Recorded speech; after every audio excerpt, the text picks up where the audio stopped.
saya, Atiastiawati, untuk membacakan acara pada kegiatan hari ini. Yang pertama, pembukaan. Yang kedua, pemaparan isi materi sekaligus diskusi dan tanya jawab bersama Ayah Irwan. Yang ketiga, doa. Dan terakhir, penutup. Marilah kita buka acara hari ini dengan membaca basmalah. Bismillahirrahmanirrahim. Dilanjutkan dengan membaca surat Al-Fatihah. Bismillahirrahmanirrahim. Alhamdulillahirrabbilalamin. Ar-Rahmanirrahim. Maliki yaumiddin. Iyyaka na'budu wa iyyaka nasta'in. Ihdinas siratal mustaqim. Siratal ladzina an'amta 'alaihim ghairil maghdubi 'alaihim waladdallin. Selanjutnya, pembacaan tilawah Quran yang akan disampaikan oleh Bapak Ridwan. Kepadanya kami persilahkan. Terima kasih Bu Tia. Bismillahirrahmanirrahim. Assalamualaikum warahmatullahi wabarakatuh. Waalaikumsalam warahmatullahi wabarakatuh. A'udzu billahi minasy syaithanir rajim. Ya ayyuhalladzina amanu la tattakhidhu aba'akum wa ikhwanakum awliya'a in istahabbul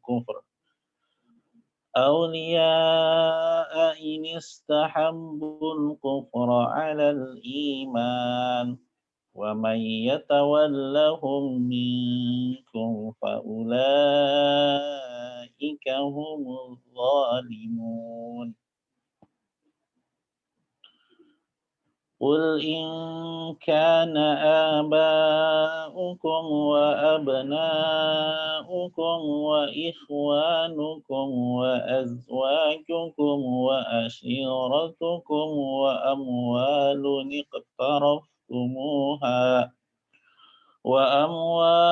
اقترفتموها وتجارة تخشون كسادها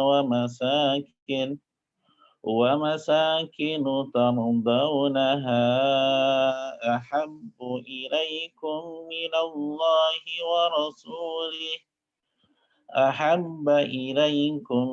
الله ورسوله وجهاد في سبيله فتربصوا حتى يأتي الله بأمره والله لا يهدي القوم الفاسقين لقد نصركم الله في مواطن كثيرة ويوم حنين إذ أعجبتكم كثرتكم فلا تغني عنكم شيئا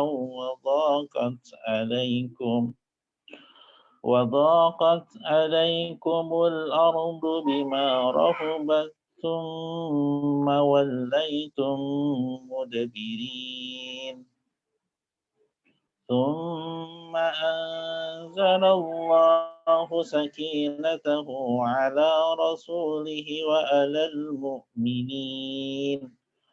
وعلى المؤمنين وأنزل جنودا لم تروها وعذب الذين كفروا وذلك جزاء الكافرين Sadaqallahul azim. Assalamualaikum warahmatullahi wabarakatuh. Waalaikumsalam warahmatullahi wabarakatuh. Maha benar Allah dengan segala firman-Nya. Terima kasih kepada Pak Ridwan. Semoga yang membacakan dan yang mendengarkan mendapatkan pahala. Selanjutnya, sebelum itu selamat datang kepada Ayah Irwan yang telah bergabung di tengah-tengah kita. Ya, sama-sama. Assalamualaikum warahmatullahi wabarakatuh.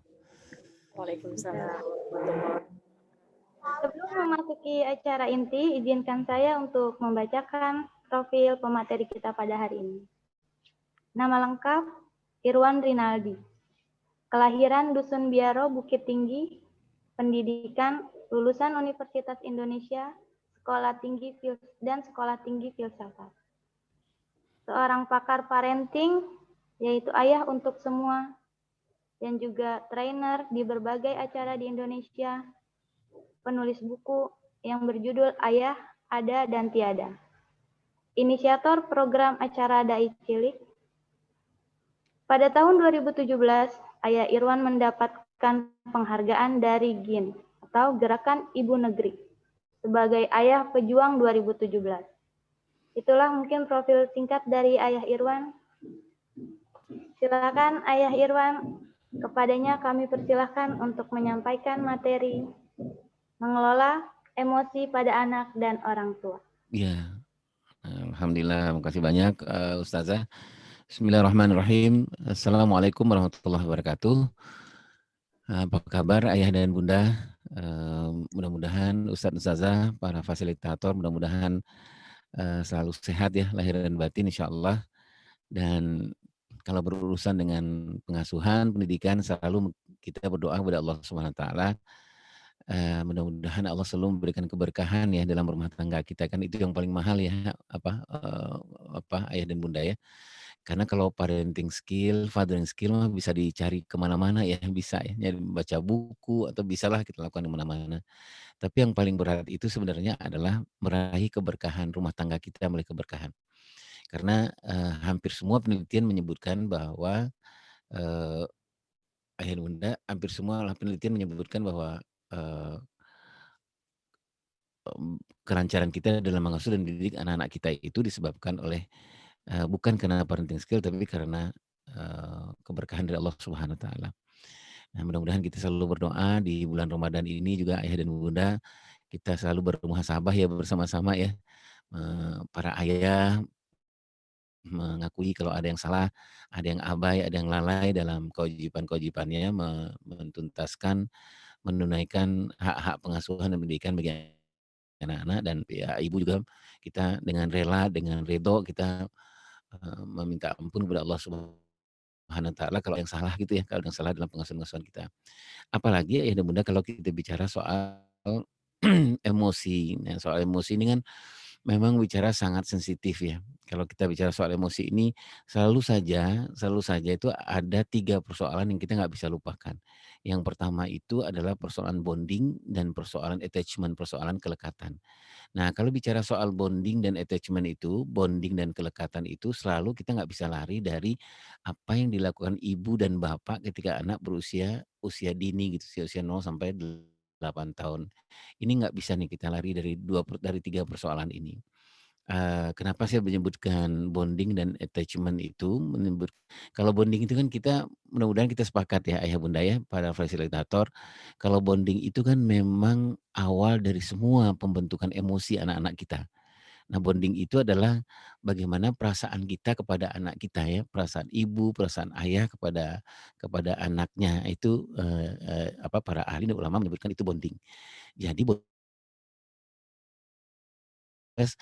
kelekatan anak kepada kita, gitu ya, ayah dan bunda ya. Kalau anaknya suka ngelawan, anaknya nggak nyambung gitu ya, anaknya, apa ya, orang sih menyebutnya hatinya keras banget sih terus kemudian nggak hormat kepada orang tuanya gitu, itu bukan disebabkan oleh karena persoalan anaknya, begitu ya ayah bunda ya, dan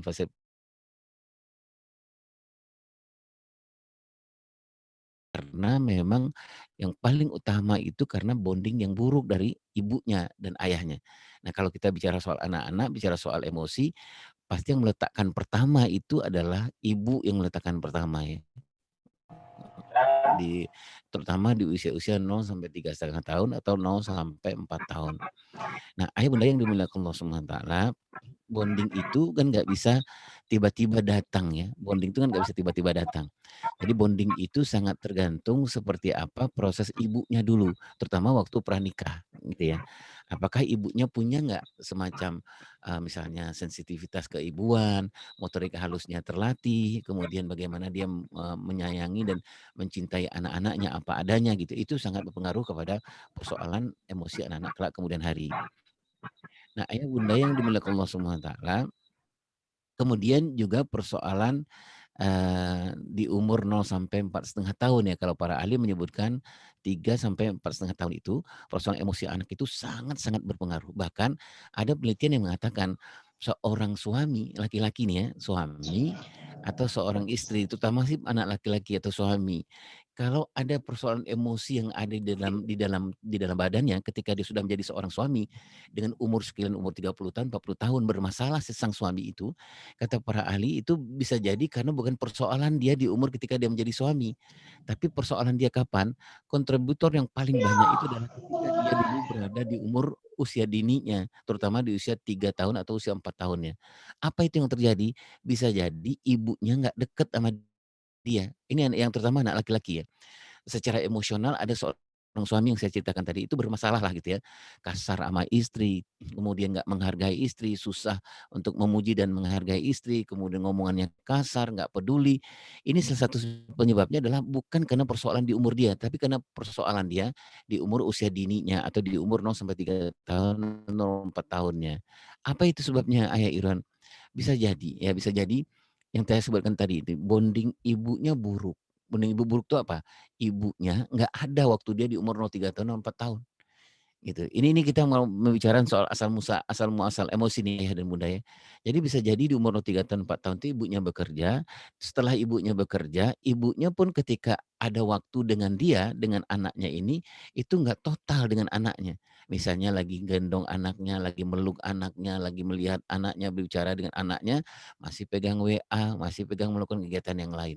Jadi kalau para ahli parenting itu menyebutkan bonding yang buruk dari seorang seorang ibu kepada anak laki-laki khususnya, itu akan terlihat bukan di umur-umur dia sekarang, tapi terlihatnya nanti kelak di umur 18 tahun ke atas, gitu. Ya, jadi bunda yang milik Allah SWT. Nah, sebelum nanti kita sharing ke materi, eee, mungkin kita harus melihat 3 ini dulu gitu ya. Kalau misalnya anak kita, "Kenapa ya kok emosinya sekarang tuh naik turun? Kenapa ya suami istri saya dengan pasangan saya kok emosinya naik turun?" Gitu. Nah, ada 3 hal ini dulu yang harus kita lihat sebelumnya gitu. Lihatlah anak ini dapat bonding seperti apa dulunya, gitu ya, dari ayah dan ibunya. Karena dari bonding itu nanti anak-anak akan mendapatkan balasan dari anak yang disebut dengan attachment itu, dengan kelekatan itu. Jadi bonding sangat menentukan seperti apa kondisi dan keadaan emosi anak-anak kita ketika dia mulai besar. Kemudian bonding itu juga sangat menentukan seperti apa nanti kelekatan anak kita yang saya sebut dengan attachment itu. Ada anak-anak kita yang memang nggak dekat dengan orang tuanya. Secara fisik mungkin dia dekat gitu, tetapi secara kelekatan secara psikologis dia nggak dekat gitu. Jadi dia nggak merasa aman dengan orang tuanya, dia nggak merasa nyaman dengan orang tuanya. Ada nggak anak-anak yang seperti itu? Kalau menurut penelitian banyak sekali sebenarnya anak-anak yang seperti itu. Dia kalau boleh memilih nggak dekat sama orang tuanya, mungkin dengan yang lain. Apa itu? Bisa jadi dia aman dan nyaman itu dengan gadget, ayah bunda. Bisa jadi dia aman dengan nyaman itu dengan televisi. Bisa jadi dia aman dan nyaman itu bisa jadi dengan orang lain, tetapi tidak dengan ayah dan ibunya. Gitu. Nah, apa sebabnya? Bukan karena persoalan anak-anak kita, karena persoalan bonding di umur, terutama di umur 0 sampai 7 tahun, 0 sampai 5 tahun, terutama lagi di umur 0 sampai 3 tahun, 4 tahun. Nah, baik ayah dan bunda yang memiliki sementara, jadi satu kesimpulan yang sebagai dasar dari diskusi kita kelak nanti itu adalah persoalan emosional itu jangan pernah kita melupakan persoalan seperti apa yang didapatkan oleh anak-anak kita di usia dini 0 sampai 6 tahun, 0 sampai 7 tahun. Itulah sebabnya kenapa kalau kita melihat dalam buku-buku Tarbiyatul Aulad fil Islamiyah, pendidikan anak dalam Islam itu, anak di umur 0 sampai 7 tahun itu nggak bisa main-main, gitu ya Bunda. Nggak bisa main-main. Bahkan guru-guru yang megang anak-anak 0 sampai apakah itu PAUD, TK, dan SD, kelas rendah, itu nggak bisa guru biasa-biasa. Harus guru yang luar biasa. Karena apa? Karena begitu banyak hal yang Allah berikan, bukan yang biasa yang Allah berikan, tapi sesuatu yang luar biasa. Nah, salah satunya tadi yang saya sebutkan itu ayah dan bunda. Jadi bagaimana emosi anak kita kelak kemudian hari itu sangat ditentukan seperti apa orang dewasa megang anak di umur itu. Nah, orang dewasanya siapa? Bisa jadi gurunya, bisa jadi ayah dan ibunya. Baik ayah dan bunda yang berhukum Allah Subhanahu wa taala. Mudah-mudahan nggak terlalu lama saya mempresentasikan, nanti kita bisa diskusi. Baik, ayah bunda yang berhukum Allah Subhanahu wa taala, saya memberikan judul keterampilan utama orang tua di dalam persoalan emosi ini. Yang pertama kelola emosi diri orang tua dan kemudian hematkan emosi anak. Nah, kita apa yang harus orang tua lakukan, yang orang tua butuhkan di dalam mempersoalkan, emosi anak-anak dan emosi orang tua ini, ada 3 hal yang nggak bisa kita lepaskan, ayah dan bunda. 3 hal yang nggak bisa kita lepaskan dari persoalan kita bicarakan emosional. Yang pertama adalah prinsip pengasuhan. Ini adalah harusnya antara suami dengan istri ini sudah selesai nih persoalan ini. Persoalan antara prinsip pengasuhan di dalam rumah tangga ini harusnya sudah selesai. Antara suami dengan istri prinsipnya harusnya sama, karena prinsip itu adalah sesuatu yang sangat elementer dan signifikan di dalam pengasuhan anak-anak kita. Demikian juga di sekolah, kalau ada sekolah misalnya antara guru, yayasan, dan sesama guru yang ada di sekolah, antara mereka itu sudah tidak ada lagi persoalan prinsip pengasuhan. Karena di dalam Islam, prinsip pengasuhan itu adalah sesuatu yang nggak bisa ditawar-menawar. Sesuatu yang harus mutlak ada gitu ayah dan bunda. Nah apa contohnya gitu ya, seperti ayah bunda sudah ketahui dan lakukan, seperti teman-teman di Akhdar juga sudah melakukan, bahwa antara suami istri itu misalnya gini, prinsip pengasuhan itu kan ada beberapa ya bunda ya, ada sekitar 10 atau 14 gitu. Misalnya bahwa anak itu amanah. Nah amanah itu antara suami istri, itu nggak boleh lagi tuh perbedaan. Ada perbedaan, amanahnya apa? Amanah pertumbuhan, amanah perkembangan. Itulah sebabnya kenapa Allah memberikan amanah, 2 amanah itu kepada orang tua, amanah tubuhnya anak-anak kita dan amanah non tubuhnya anak-anak kita. Itulah sebabnya kenapa kita melakukan kepada anak-anak kita itu 2 hal. Ada yang kita sebut dengan riayah, ada yang kita sebut dengan at-tarbiyah gitu. Ada yang kita sebut dengan pendidikan, ada yang kita sebut dengan pengasuhan. Ada yang kita harus bertanggung jawab terhadap bagaimana tubuh pertumbuhan anak-anak kita, yaitu bagaimana makan minumnya, halal atau tidak, syubhat atau tidak, haram atau gitulah ayah bunda. Itu adalah prinsip antara suami istri nggak boleh lagi nih ada perbedaan. Jadi jangan ada yang suami mengatakan, "Nggak apa-apa lah Dek, gitu ya, sekarang nyari yang haram aja susah." Nggak bisa nih ayah dan bunda. Nah, kemudian antara suami istri juga harus sama prinsipnya soal perkembangan. Apa itu ayah dan bunda? Ada 5 perkembangan. Nah, kalau teman-teman di sekolah alam, eee, mudah-mudahan kalau saya lupa tolong diingatkan. Ada 5 hal di dalam perkembangan itu, perhitungan emosional, perkembangan intelektual, perkembangan sosial, dan perkembangan fisikal. Nah, harusnya antara ayah dan bunda, 5 ini perkembangan ini nggak ada perbedaan. Saya ngambil contoh.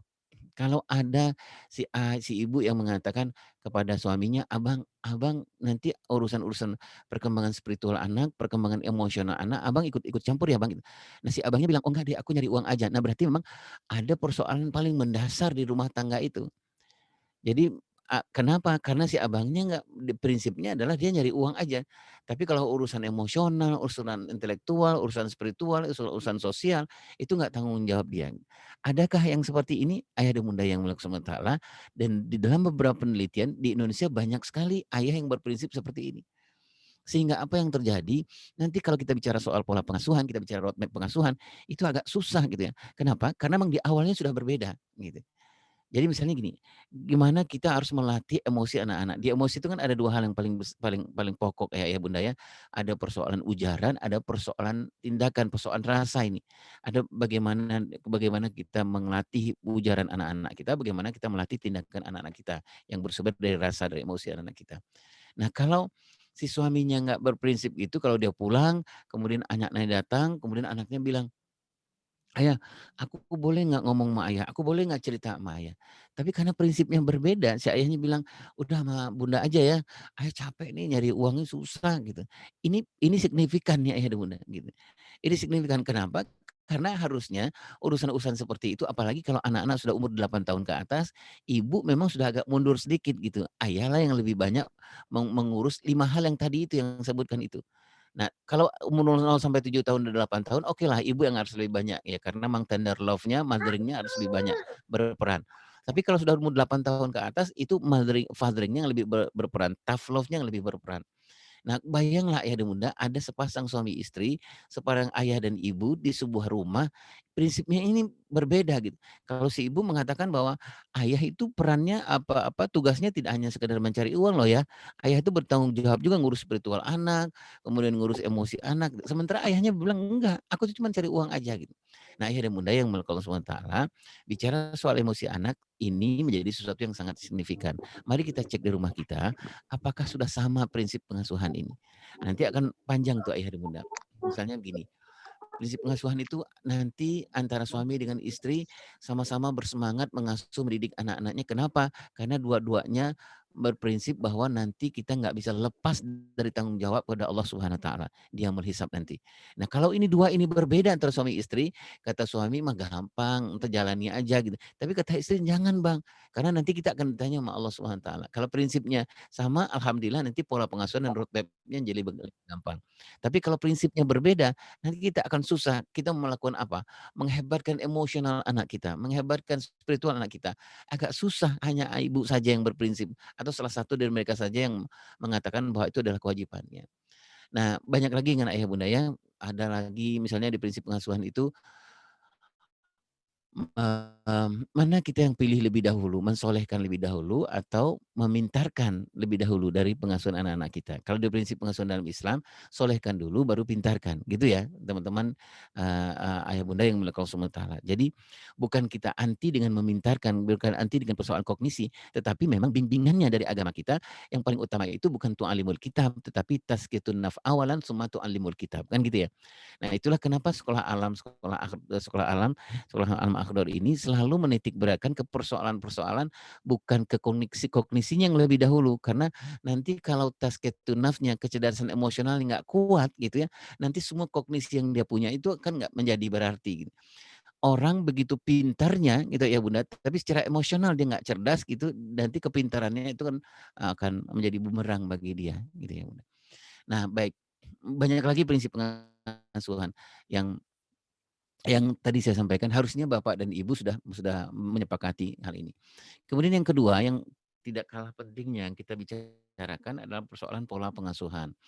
Nah, pola pengasuhan ini ayah dan bunda yang dimuliakan Allah Subhanahu wa taala, eee, secara teori gitu ya, secara teori, nah, harusnya memang prinsip dan pola pengasuhan ini sudah dibicarakan di 5 tahun awal pernikahan. Kalau di sekolahan itu harusnya kalau ya saya yakin di sekolah alam sudah lakukan ini, soal prinsip dan pola pengasuhan ini harus sudah disamakan ketika awal-awal pendirian sekolah kan gitu ya ya Bunda ya. Jadi, pola pengasuhannya sudah harus sama antara satu guru dengan guru yang lain sudah harus sama gitu ya Bunda ya.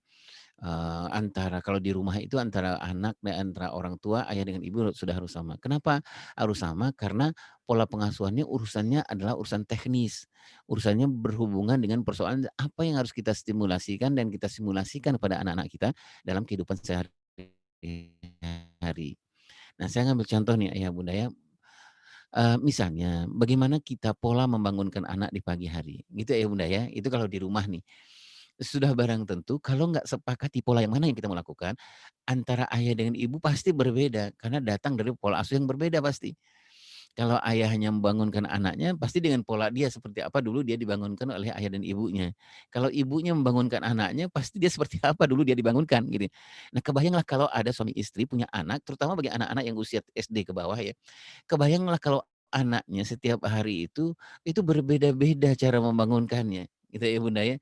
Kalau ada ayahnya dengan cara ayahnya, kalau ada ibunya ya ibunya gitu. Kebayang bagaimana pagi hari itu dibuat anak-anak menjadi saban hari dia menjadi dilematis gitu.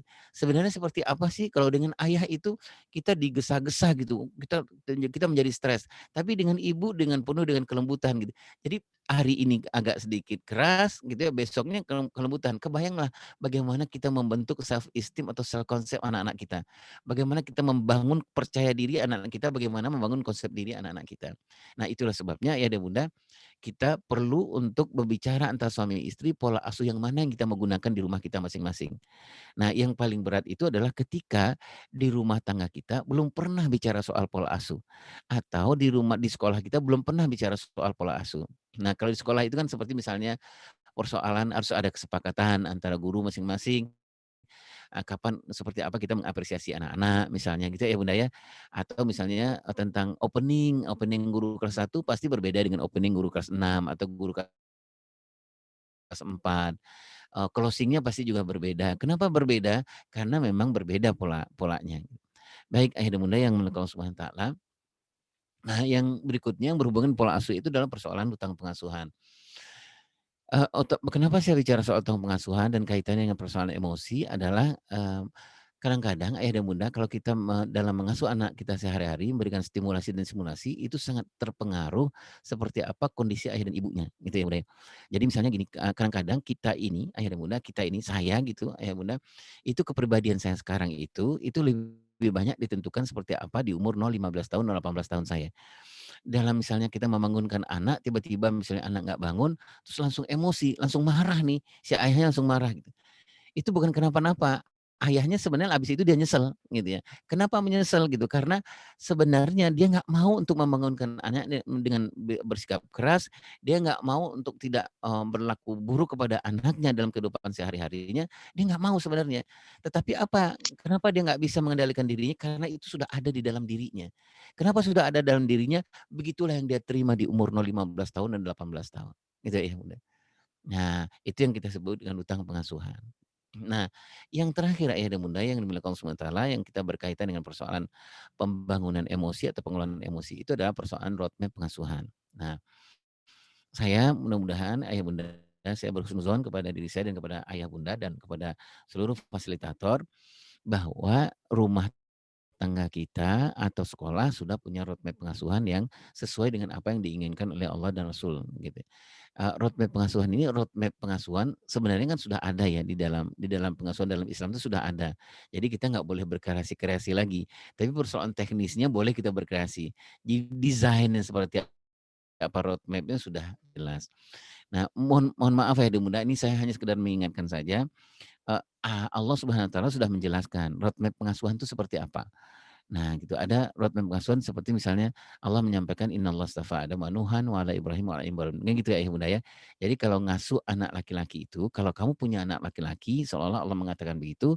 Nah, cara mengasuh anak laki-laki itu urutannya, caranya rujuklah kepada apa yang dilakukan ayah Anda Ibrahim. Gitu ya, Bunda ya, Ayah Bunda ya. Kalau anak perempuan rujuklah kepada seperti apa yang dilakukan ayah Anda Imran. Demikian juga kalau di sekolah kan gitu ya, Bunda ya. Jadi sekolah wajib punya roadmap. Kalau bagaimana dia menstimulan anak laki-laki dan anak perempuan, rujukannya harus sama seperti rujukan yang ada di rumah gitu. Nah, ada satu yang paling mendasar lagi ayah bunda yang berkaitan dengan persoalan emosional ini adalah, mari kita cek di rumah tangga kita, apakah rumah tangga kita sudah punya roadmap pernikahan apa belum, gitu ya bunda ya. Nah biasanya ini, di awal-awal di pernikahan sudah kita selesaikan roadmap pernikahan itu, seperti jalan pernikahan kita ini mau kemana nih ujungnya, kan gitu ya Bunda ya. Di roadmap kan seperti itu. Roadmap pernikahan seperti apa, nanti si suami akan bilang nih sama istri, harusnya seperti itu, "Dek, kita menikah, aku menikahimu, engkau jadi pakaianku, aku jadi pakaianmu, tujuan pernikahan kita ke sana ya." Dan itu yang dikatakan roadmap ya. Bagaimana cara mencapai roadmap tujuan kita itu, nah itu yang roadmap, petanya seperti apa, gitu ya. Nah, kalau di dalam teori itu ada 5 tahap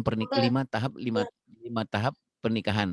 5 tahun pertama, kedua, ketiga, dan keempat sampai tahap yang kelima. Nah, 5 tahap inilah yang kita harus hidupkan ini sampai tujuannya, sampai kepada ujung dari roadmap pernikahan kita, gitu. Nah, kita nggak bahas ini ya benar, tapi saya hanya mengingatkan karena ini sangat berpengaruh kepada pengelolaan emosi anak-anak kita. Nah, ujung dari roadmap dari pernikahan kita itu kan seperti di RA23 itu, Ayah Bunda ya. Mudah-mudahan ini sudah sepakat nih Ayah dan Bunda, karena itu harusnya dibicarakan lebih awal. Nah, yang kedua adalah roadmap pengasuhan standar anak laki-laki dan anak perempuan. Nah, anak laki-laki tadi sudah jelaskan. Jadi kalau rumah punya anak laki-laki berarti di umur 07 tahun, di umur 7, 14 tahun, 15 tahun ke atas, itu dia melakukan mengasuh dan mendidik anak-anaknya, tujuan ujungnya adalah seperti Ishak dan Ismail, gitu ya Ayah Bunda ya. Jadi bagaimana cara supaya nanti kelak kemudian hari anak 0 sampai 7 tahun ini menjadi Ishak dan Ismail, nah itu yang harus kita isikan gitu ya. Bagaimana supaya secara emosional dia nanti profil anak kita itu seperti Ismail, seperti Ishak, gimana caranya? Nggak bisa ujuk-ujuk langsung ketika dia besar dia secara emosional seperti Ishak dan Ismail, nggak bisa. Harusnya kita bentuk. Nah, itulah yang kita bicarakan di dalam roadmap pengasuhan. 0 sampai 7 tahun gimana supaya anak laki-laki kita ini secara emosional apa yang harus kita lakukan? Nah, gitu ya Bunda ya. Nanti siapa yang berperan? Kemudian di umur 7, 14 tahun, 8, 15 tahun, bagaimana nanti secara secara emosional, secara kecerdasan emosional, apa yang harus kita berikan? Siapa yang berperan? Nah, ini kan sudah harus kita bicarakan lebih awal. Di pihak sekolah pun sudah sering dibicarakan ini dan harus menurut saya dibicarakan. Misalnya nanti anak kita kelas 3, kelas 4 SD ke atas, itu siapa yang lebih banyak berperan dengan persoalan emosional ini? Apakah pihak ibu guru, fasilitator perempuan, atau fasilitator laki-laki? Kan gitu ya Bunda ya. Yang ini sudah harus selesai nih Ayah dan Bunda. Nah ketika anak kelas 3 ke bawah itu, nah lebih banyak pendekatannya apa? Apakah pendekatan ibu guru, apakah pendekatan dari Pak Guru, apakah pendekatan dari fasilitator perempuan atau fasilitator laki-laki? Apakah pendekatannya mothering lebih banyak atau pendekatan fathering yang lebih banyak? Nah, ayah bunda yang dimuliakan Allah Subhanahu wa taala, kalau roadmap pengasuhan anak laki-laki sudah jelas tadi yang saya sampaikan ayah dan bunda ya. Nah, terutama nanti yang berpengaruh besar itu dalam proses emosional tadi sudah saya sampaikan ada 2 tahap. Ada tahap perkembangan yang pertama di umur 0 sampai 7 tahun, anak laki-laki dan perempuan sama, tapi memang agak berbeda dengan persoalan anak laki-laki ketergantungannya kepada ibunya. Jadi tadi saya mencontohkan, bersoal anak laki-laki di umur 15 tahun ke atas secara emosional, itu salah satu penyebabnya, lihatlah bagaimana ibunya, bonding ibunya di umur 0 sampai 7 tahun, atau terutama 0 sampai 3 tahun, 0 4 tahun. Kalau buruk bonding ibunya di umur itu, anak-anak sebagian besar akan buruk juga secara pertumbuhan emosional ketika di umur 15 tahun ke atas. Nah, ayah bunda yang mulia Allah Subhanahu wa taala, anak laki-laki dan anak perempuan nanti di umur 7, 14, 8, 15 tahun seperti apa kita menghebatkan emosi anak-anak kita, melatih kecerdasan emosi anak-anak kita. Nah, biasanya di dalam Tarbiyatul Aulad itu kita bagi 2. Ada bagaimana menghebatkan kecerdasan emosional anak 7 sampai 10 tahun yang kita sebut dengan perkembangan yang tambis itu dan bagaimana kita mengembangkan anak-anak kita secara emosional di umur 10 sampai 15 tahun. Nah, mudah-mudahan teman-teman di Sekolah Alam Akhdar sudah melakukan ini dan saya yakin dan saya berhusnuzon ibu-ibu sudah melakukan juga. Karena di umur 7 sampai 10 tahun kecerdasan emosional kita mungkin salah satu pelatihannya, coachingnya, pendampingannya, kita kan belum membicarakan persoalan-persoalan yang berhubungan dengan konsekuensi. Tetapi kalau menghebatkan kecerdasan emosional anak di umur 10 sampai 15 tahun, kita sudah wajib bicara soal konsekuensi. Gitu ayah bunda yang dimuliakan Allah Subhanahu wa taala. Nah, ayah bunda yang dimuliakan Allah Subhanahu wa taala, ini, terutama yang tadi saya bicarakan ini adalah apa yang tugas dari orang tua dalam menghebatkan kecerdasan emosional anak-anak kita. Nah, setelah kita bicara soal 3 ini, kita ngecek yang 3 ini apakah sudah dilakukan apa belum, termasuk yang di sekolah dan di rumah. Nah, kemudian ini sangat tergantung kepada, bagaimana kita memeriksa dan menghebatkan emosional kita, itu sangat tergantung kepada 2 hal yang paling penting, yaitu yang pertama waktu, yang kedua adalah ilmu, gitu ya, Bunda, ya. Jadi waktu ini kalau kita mengelola, menghebatkan, mencerdaskan emosional anak-anak kita dan emosional kita, itu nggak bisa hanya sekedar waktu luang, tapi memang harus luangkan waktu. Jadi nggak bisa nih sekedar hanya menghebatkan kecerdasan emosional, melatih kecerdasan emosional anak kita. Contoh nih Ayah Bunda ya, ketika anak misalnya, dia kecewa misalnya ya Bunda ya, dia kecewa atau dia sedih, dia marah gitu misalnya, atau dia bimbang, itu bagaimana melatih kecerdasan emosionalnya. Biasanya ada anak-anak yang tidak tahu dia mau ngapain, biasanya dia marah, dia nangis gitu ya, jerit-jerit atau dia banting-banting gitu ya Bunda ya. Nah, kenapa dia nggak bisa mengungkapkan bahwa dia marah, dia sedih, dia kecewa itu, bisa jadi karena apa? Ada 2 hal persoalan yang paling penting itu, karena dia kurang kosakatanya. Jadi ketika dia mau mengungkapkan bahwa, "Aku kecewa, aku sedih," ayah dan ibunya nggak memperbanyak kosakatanya, khususnya di umur 0 sampai 7 tahun. Ketika anaknya menangis di usia itu, ayah ibunya selalu mengalihkannya, lihat cicak cicak cicak, itu tuh, gitu. Justru ketika anak menangis harusnya kan ibunya atau ayahnya mengatakan, begitu ya setidaknya begini, "Apa yang Abang rasakan? Abang kecewa ya? Abang sedih ya?" Gitu. "Mbak sedih ya? Mbak marah ya?" Gitu. Atau misalnya anak-anak kita lagi misalnya dia khawatir atau dia kecewa, dia banting-banting barang misalnya. Tapi kita kan yang kita urus itu barangnya. "Awas ya, kamu kamu kamu banting-banting, awas ya," gitu. Padahal sebenarnya anak kita sedang belajar kosakata dan kosarasa. Dia akan belajar misalnya kita akan bilang, "Bang, Abang kenapa? Abang marah ya? Kalau Abang marah nggak bukan banting-banting, ini Nak, bukan banting buku, bukan banting itu. Kalau marah Abang ngomongnya gini." Gini nggak ya Bunda ya? "Abang tindakannya begini." Gitu. Nah, secara sederhana kan itu yang harus kita lakukan pada anak kita. Untuk menambah kosarasa dan kosakata itu, ayah dan bunda, nggak bisa kita hanya memberikan waktu luang, nggak bisa ayah bunda. Tapi harus meluangkan waktu. Terutama memang anak-anak kita yang berusia TK, PAUD, dan SD. Terutama lagi SD kelas rendah, ayah bunda. Jadi SD kelas rendah sampai ke bawah itu. Kenapa SD kelas rendah Ayah Irwan gitu? Karena memang kalau kita lihat dalam ilmu kecerdasan emosional itu, perkembangan kecerdasan emosional itu sangat luar biasa, sampai nanti anak kita berumur 9 atau 10 tahun. Baik, ini persoalan waktu yang berhubungan dengan persoalan kualitas. Nah, yang kedua itu adalah persoalan ilmu. Nah, ilmu ini apa yang paling paling, apa yang paling mendesak dan menurut saya yang paling signifikan yang harus kita orang tua kuasai. Kalau saya ya dan Bunda, banyak ilmu yang harus kita kuasai, tapi satu yang mutlak kita harus kuasai itu adalah kalau saya mengatakan ilmu tahap perkembangan. Jadi apakah guru, apakah orang tua, apakah ayah, apakah ibu, menurut eman saya, dia atau di sekolah atau di rumah itu setidak-tidaknya ada buku tentang tahap perkembangan. Kalau di rumah tangga kita nggak ada buku tahap perkembangan tentang anak-anak, agak susah juga kita untuk menghebatkan emosional anak-anak kita. Karena kita nggak ngerti tentang tahap perkembangan anak-anak. Kalau kita nggak ngerti tahap perkembangan kita mau apa stimulannya? Gitu. Nanti uji coba ya dan Bunda. Sama juga seperti di sekolahan. Kalau, sekolahan pasti masing-masing guru punya buku tahap perkembangan. Karena kalau enggak gimana, agak lucu juga kalau misalnya guru kelas 1, dia harus melatih kecerdasan emosional anaknya, ya Bunda gitu. Tapi sementara dia bingung, ini anak perkembangannya seperti apa? Perkembangan emosional seperti apa? Perkembangan spiritualnya seperti apa gitu. Jadi nanti salah-salah gitu ya Bunda. Sebenarnya anaknya sedang berkembang ininya, nanti yang terstimulan adalah dengan cara-cara yang lain. Nah, buku tahap perkembangan inilah kalau saya dulu pernah bikin buku, akhirnya saya lupa. Buku tahap perkembangan sederhana. Jadi ada apa dengan anak dari 0 sampai umur sekitar 12 tahun. Nah, saya bukan promo buku tapi itu, karena bukunya juga udah nggak ada, bukunya udah nggak cetak lagi. Tapi menurut saya buku yang sederhana itu seperti sesederhana itu harusnya ada di rumah gitu, kalau kita ingin melatih kecerdasan emosional anak kita, gitu. Saya masih gambaran sedikit Ayah dan Bunda.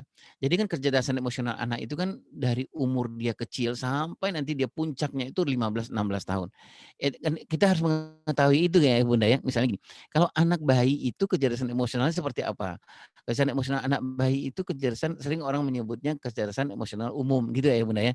Kalau umum itu anak-anak kalau dengar siapa aja anak bayi sampai usia dia bayinya selesai, usia 1,5 tahun atau usia menjelang 2 tahun itu, nah, siapa aja yang menangis, pasti dia menangis, bayi kita. Itu kecerdasan emosional umum. Jadi oleh sebab itu ketika misalnya dia mendengar ada orang menangis, nah kan kita bilang sama bayi kita, bukan kita bilang, jangan nangis," kan bukan itu ya Bunda ya, nggak ngerti juga anak bayi kita. Tapi apa, kalau kita mengetahui tentang tahap perkembangan emosional, tentu kita akan bilang sama anak bayi kita, "Ya Allah Nak, ya Allah sedih ya mendengar tetangga nangis ya." Anak perempuan, anak bayi kita nggak ngerti Ayah Irfan, emang nggak ngerti, tapi dia simpen. Kita masih masih sepakat kan Ayah Bunda ya, bahwa Allah mengatakan, "Wallahu akhraja min butuni ummahatikum la ta'lamuna syai'a wa ja'ala lakum sam'a wal absara wa afidah." Bahwa anak seumur itu Allah mengatakan, hati-hati sama pendengarannya, hati-hati sama penglihatannya, hati-hati sama hati nuraninya, gitu ya Bunda ya. Dia mungkin nggak ngerti, tapi dia simpen, gitu ya. Sama seperti, pendengarannya sama seperti kita hati-hati ayah dan bunda misalnya anak-anak seumur itu misalnya memperlihatkan aurat kita, apakah mandi atau yang lain-lain itu hati-hati. Anak nggak ngerti mungkin dengan aurat kita gitu, dengan ibu, aurat ibunya, aurat ayahnya, dia nggak ngerti. Tapi hati-hati dengan penglihatannya. Itu mesin scanning yang luar biasa itu ya Bunda. Dia simpen gitu ya Bunda. Dia simpen kapan itu akan terjadinya, nanti nunggu trigger ketika dia usia-usia balik. Ketika usia balik itu dia melihat iklan, dia melihat apa, oh dia ingat kembali, oh ini dulu yang dia lihat, ini yang di ibunya ini, yang di ayahnya ini. Ah, baik ayah dan bunda yang Allah Subhanahu wa taala. Ini satu hal yang paling penting menurut saya adalah ilmu tahap perkembangan anak-anak kita. Itu juga lah yang terjadi di sekolahan, banyak sekali, ada konflik antara guru dengan anak-anak. Kenapa terjadi itu? Karena memang, fasilitator tidak terlalu mengerti gitu ketika kita tanya, "Fasilitator, pegang, anak kelas berapa sekarang?" "Oh anak kelas 3," gitu. Kalau kita tanya, "Seperti apa perkembangan kecerdasan emosional anak kelas 3?" "Embuh," gitu, aku, enggak saya nggak ngerti itu, apa, Ayah Irwan. Ah, bagaimana menghebatkan emosional anak-anak kita ketika kita nggak mengerti tahap perkembangan? Tadi saya menyebutkan ayah dan bunda, ada tahap perkembangan kecerdasan emosional umum, ada perkembangan terhadap kecerdasan emosional ego emosional sentris, ada perkembangan nanti kecerdasan emosional yang yang sifatnya sudah kognisi, ada nanti paling ujung, paling puncak itu kecerdasan emosional abstrak. Nah, masing-masing di tahap perkembangan itu nanti berbeda-beda. Tadi saya menyebutkan, bayi itu kecerdasan umum. Nanti dia berkembang lagi anak kita, batita agak naik-naik sedikit umurnya, itu anak kita sudah kalau ada pun tetangga yang nangis, dia nggak akan nangis. Tapi kalau ibunya nangis, dia akan nangis. Nah, gitu ya Bunda ya. Nah, masing-masing kan ada stimulannya, bagaimana kita menghebatkan kecerdasan anak-anak kita. Ayah bunda yang melakukan SWT, dua ini, waktu dan ilmu, kualitas dan kepemahaman inilah yang akan membuat orang tua punya keterampilan dalam menghebatkan atau menjaga atau mengelola emosi dia sendiri dan emosi anak-anaknya. Nah, ayah bunda yang melakukan SWT, tadi saya bicara beberapa keterampilan dalam mengelola emosi anak-anak kita. Nah, kalau saya, ayah bunda menyebutnya ada 3. Banyak sekali sebenarnya kalau kita baca dalam beberapa buku-buku kecerdasan emosional itu. Tapi 3 ini yang menurut hemat saya mudah-mudahan kita bisa mengelola dan menghebatkan emosi anak-anak kita. Yang pertama itu adalah waktu bersama anak. Yang kedua adalah membangun emosi positif. Ya, membangun emosi positif. Yang ketiga itu sebenarnya bicara dan dengar aktif sebenarnya. Bicara dan dengar aktif. Yang ketiga itu adalah komunikasi aktif dan komunikasi pasif sebenarnya. Jadi kemampuan kita untuk bagaimana kita mendengar aktif dan kemampuan kita bagaimana kita bicara aktif. Ya. Baik. Ayah bunda yang dimiliki Allah SWT, sekarang kita melihat keterampilan yang utama, yaitu waktu bersama dengan anak-anak kita, bersama dengan emosi anak-anak kita. Nah, waktu bersama berkualitas sangat menentukan kualitas hubungan dengan anak-anak kita. Ya. Tadi saya menyebutkan jangan memberikan waktu luang kepada anak-anak kita, tapi luangkanlah waktu. Jangan waktu luang, tapi luangkan waktu, terutama dalam membangun dan mengelola emosi anak-anak kita. Karena sesungguhnya emosi itu nggak bisa ya hanya karena waktu luang kita, nggak bisa Bunda.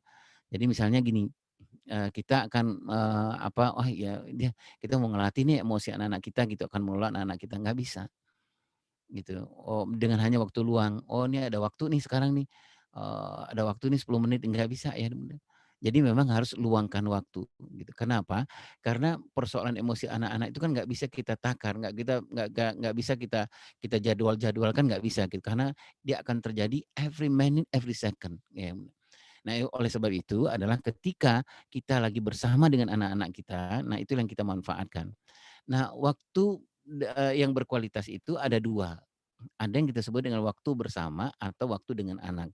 Nah, perbedaannya ada nih ayah bunda. Yang pertama waktu bersama itu adalah waktu yang sangat ketika kita bersama dengan anak-anak kita itu, anak kita itu mendapatkan sesuatu bagi dia, "Oh gini ya." Gitu ya bunda ya. Misalnya gini, ketika kita lagi bersama dengan anak kita, lagi jalan gitu ya, bersama dengan anak kita lagi jalan, terus ngelihat ada pengemis misalnya gitu ya. Ada seorang nenek-nenek yang udah ampun sepuh, udah sangat sepuh banget gitu, terus kita lewat di situ.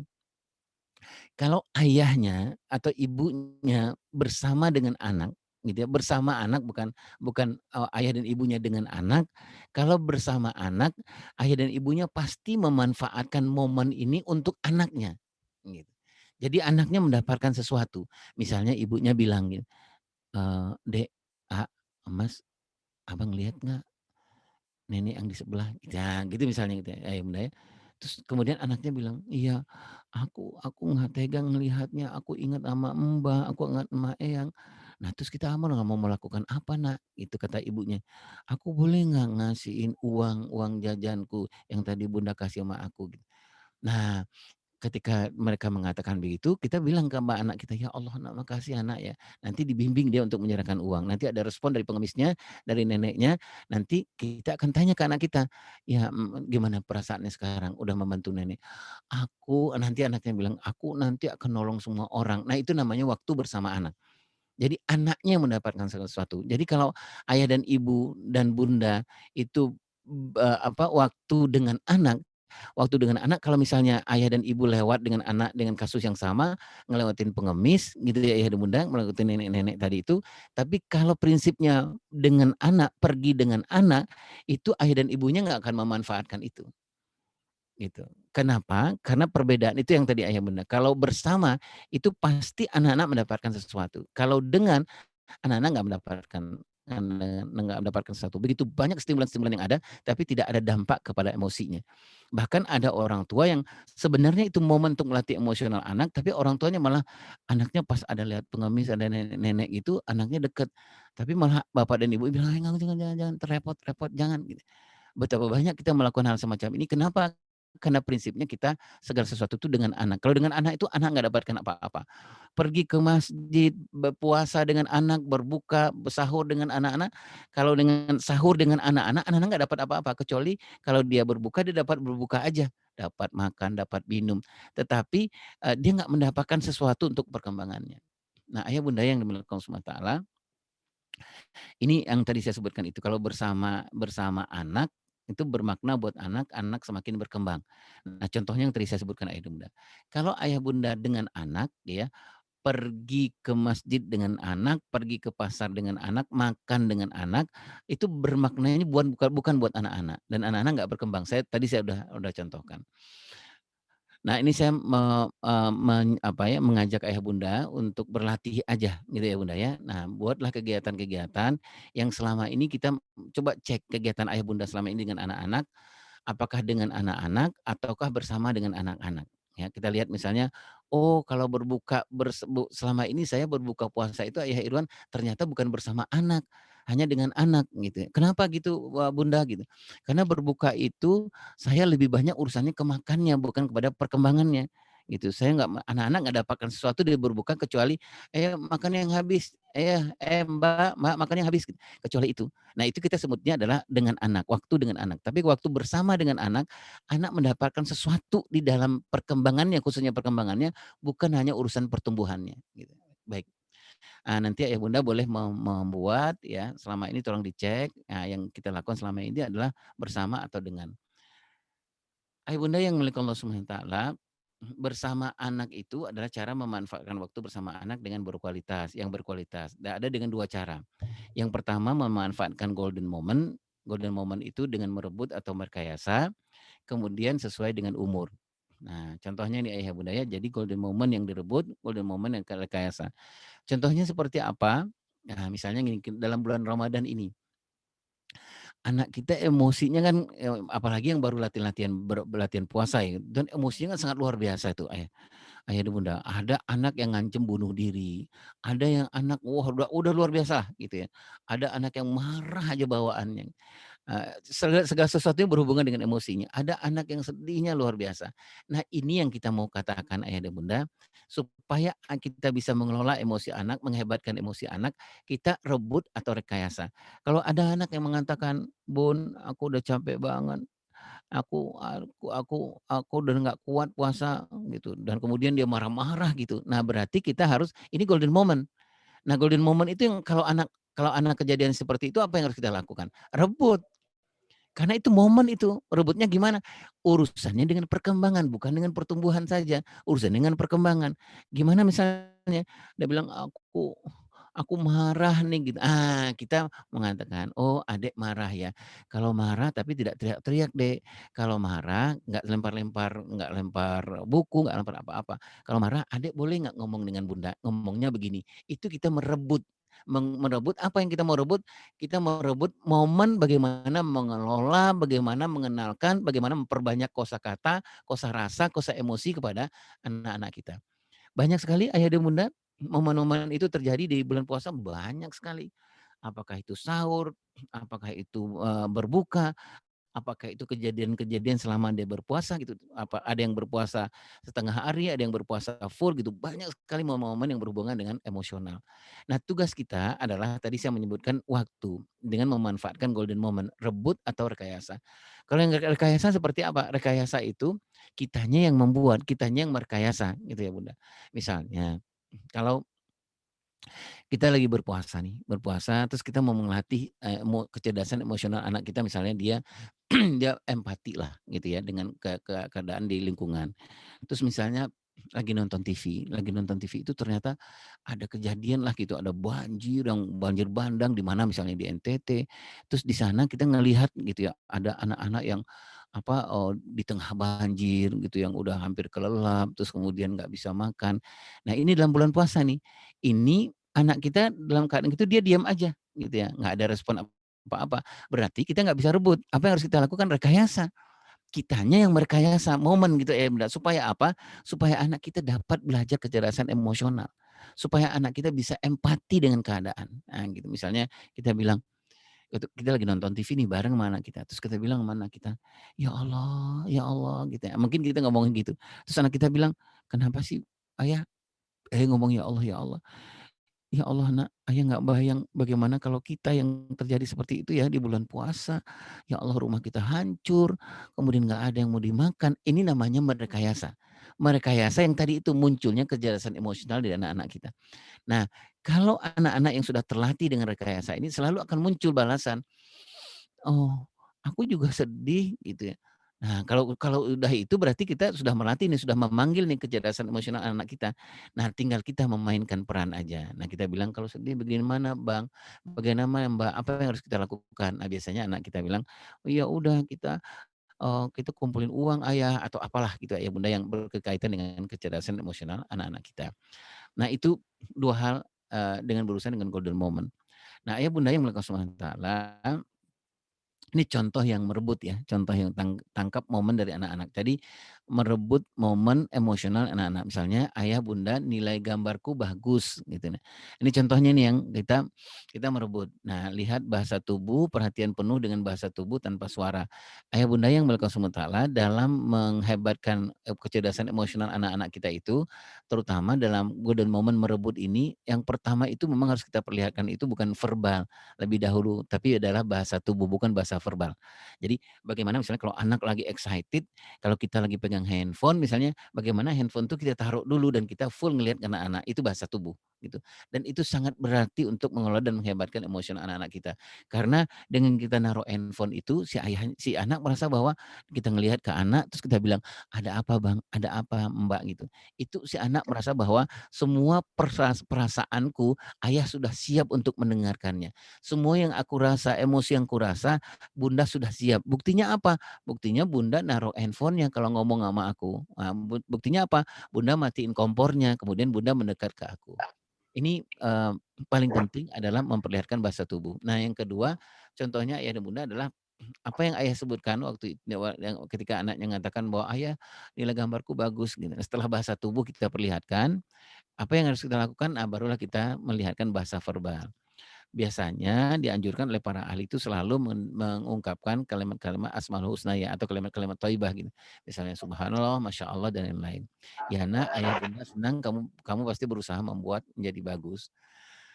Baik, ini contoh yang golden moment direbut. Nah ini, ayah dan bunda bisa nih ayah bunda praktek di rumah. Misalnya kalau dalam momen pagi sahur nih anak-anak nih, ketika anak-anak anak-anak baru bangun tidur misalnya anaknya bilang, "Ayah aku mimpi jelek," gitu. Nah bahasa tubuh ayah mau seperti apa gitu, nanti gimana responnya ayah atau responnya bunda seperti apa. Atau siang misalnya, ayah lagi di kantor atau ibu lagi di kantor, anak nelpon ke kantor, "Bu, Bun, ayah aku udah nggak kuat puasa, aku rasanya udah mau pingsan," gitu. Nah, bagaimana responnya? Apa yang kita mau rebut gitu ya. Kalau yang tadi saya sampaikan ke persoalan emosional ini bukan ke persoalan lebih banyak ke pertumbuhan, tapi lebih banyak kepada perkembangan. Misalnya malam hari atau menjelang berbuka puasa, anak-anak ibu lagi menyiapkan, makanan untuk berbuka puasa, anak membantu ibu di dapur tiba-tiba gitu. Nah, kemudian dia bilang, "Bun, aku boleh nggak nolong ibu?" Nah, kira-kira apa ini yang mau ibu sampaikan? Rebut ini, apa yang mau disampaikan? Apakah kita menyampaikan ibu mengatakan bahasa tubuh mungkin memegang pundak anaknya, kemudian ibu mengatakan, "Ya Allah, ibu bangga betul Nak," gitu. Kamu sudah mau menolong. Nah, menolong ini kan adalah persoalan kecerdasan emosional. Eee, ini contoh nanti momen di masjid seperti apa, momen di pasar seperti apa, jalan di warung, di dapur. Ini, kalau boleh saya sebut nanti ayah dan bunda tolong dicatat ini, nanti, ini ibaratnya PR lah. Kalau momen di masjid kira-kira apa yang mau direbut nih? Misalnya kalau pergi ke masjid kira-kira apa yang mau direbut ya, di pasar, di jalan, di warung, di dapur, dan di ruang tamu apa yang mau direbut golden moment-nya. Nah, ini golden moment yang direkayasa. Tadi saya menyampaikan golden moment dan rekayasa untuk berhubungan dengan kecerdasan emosional itu, ayah bunda dapat membuat sebuah momen yang menarik perhatian anak. Anak bangkit rasa ingin tahunya dan komunikasi berlanjut.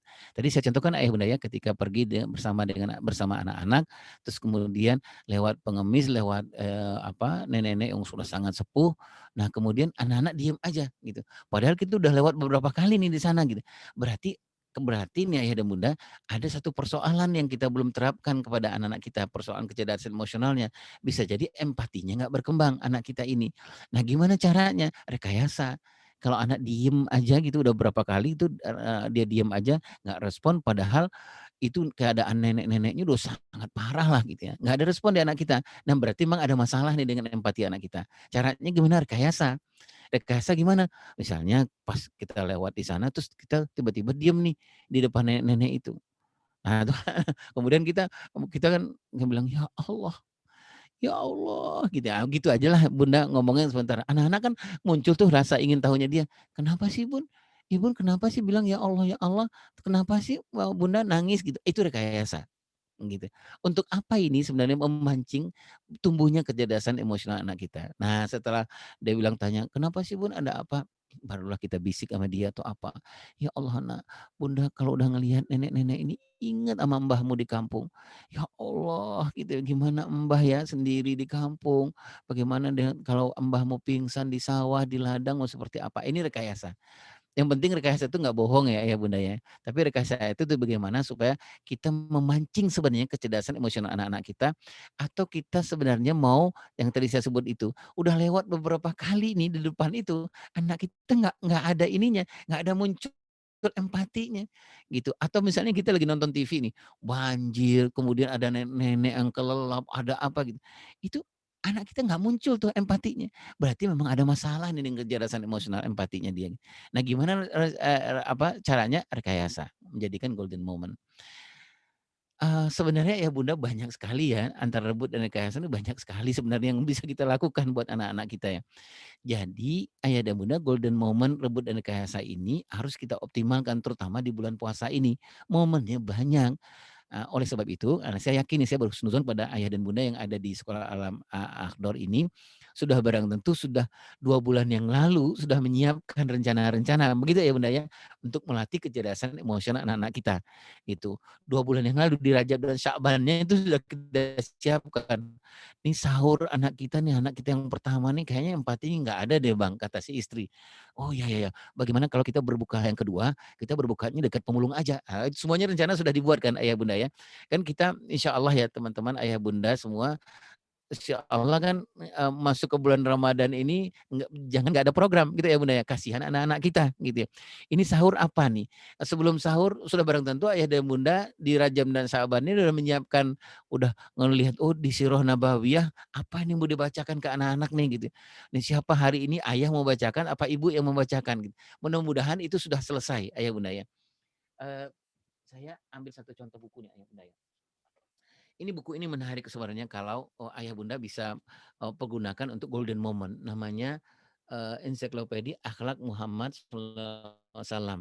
Ini menarik sebenarnya, bukunya sangat tebal dan tinggal diambil saja sebenarnya. Dan ini berjibun ini untuk melatih emosional anak tuh ada di sini. Ambil kisah-kisahnya gitu ya Bunda, nah dibuat tuh untuk sahur ke apa dibacakan gitu. Kan saya yakin teman-teman orang tua sekolah Akhdor kan sudah ini ya, misalnya menjelang berbuka nih cerita apa, kan sudah disusun lah insya Allah ya di Rajab dan Sya'ban. Jangan sampai seperti tahun-tahun yang lalu juga ayah dan bunda gitu ya, nggak ada program, Sirah Nabawiyah nggak dibacakan, nggak ada program baca Al-Quran, nggak ada tilawah Al-Quran, nggak ada murojaah setiap hari, nggak ada baca kisah, nggak ada baca sahabat gitu. Nah yakin saya insya Allah kita nggak mau melewatkan masa-masa ini. Baik. Kemudian ayah dan bunda ini contoh saja di momen pagi hari gitu apa yang kira-kira kita mau rekayasa untuk kecerdasan emosional anak kita gitu ya ayah bunda ya. Ingat ayah bunda tadi merebut kalau datangnya dari anak ya. Ya itu kita rebut nih. Kalau kalau nggak muncul dari anak-anak berarti kita rekayasa gitu. Apanya yang direkayasa momennya supaya apa? Supaya muncullah kecerdasan emosional anak-anak kita itu. Kalau anak saya ngamuk-ngamuk gimana ayah Irwan? Itu namanya rebut. gitu, rebut gitu. Bisa jadi dia ngomong itu, bisa jadi dia ngomongnya kasar, ngomong apa tuh bisa jadi karena apa? Bisa jadi karena dia nggak punya kosakata yang lain, gitu. Kenapa nggak punya kosakata yang lain? Karena memang ya ayah dan ibu nggak menginfuskannya ketika dia berumur 0 sampai 7 tahun. Baik. Nah, yang kedua, ayah dan bunda adalah golden moment berdasarkan, tahap perkembangan anak-anak kita. Misalnya ayah dan bunda yang Allah Subhanahu wa taala berdasarkan, ini cek nih aja ya, ini cek nih waktu pagi hari, nih dibuatlah di rumah nih ke ayah bunda, dibangun tidur itu golden moment-nya apa kira-kira yang mau kita buat nih? Hubungannya dengan kecerdasan emosional ya ayah bunda ya, gitu ya. Misalnya bangun tidur, atau pas bangun sahur misalnya bunda sekali bertebaran sekali persoalan-persoalan kecerdasan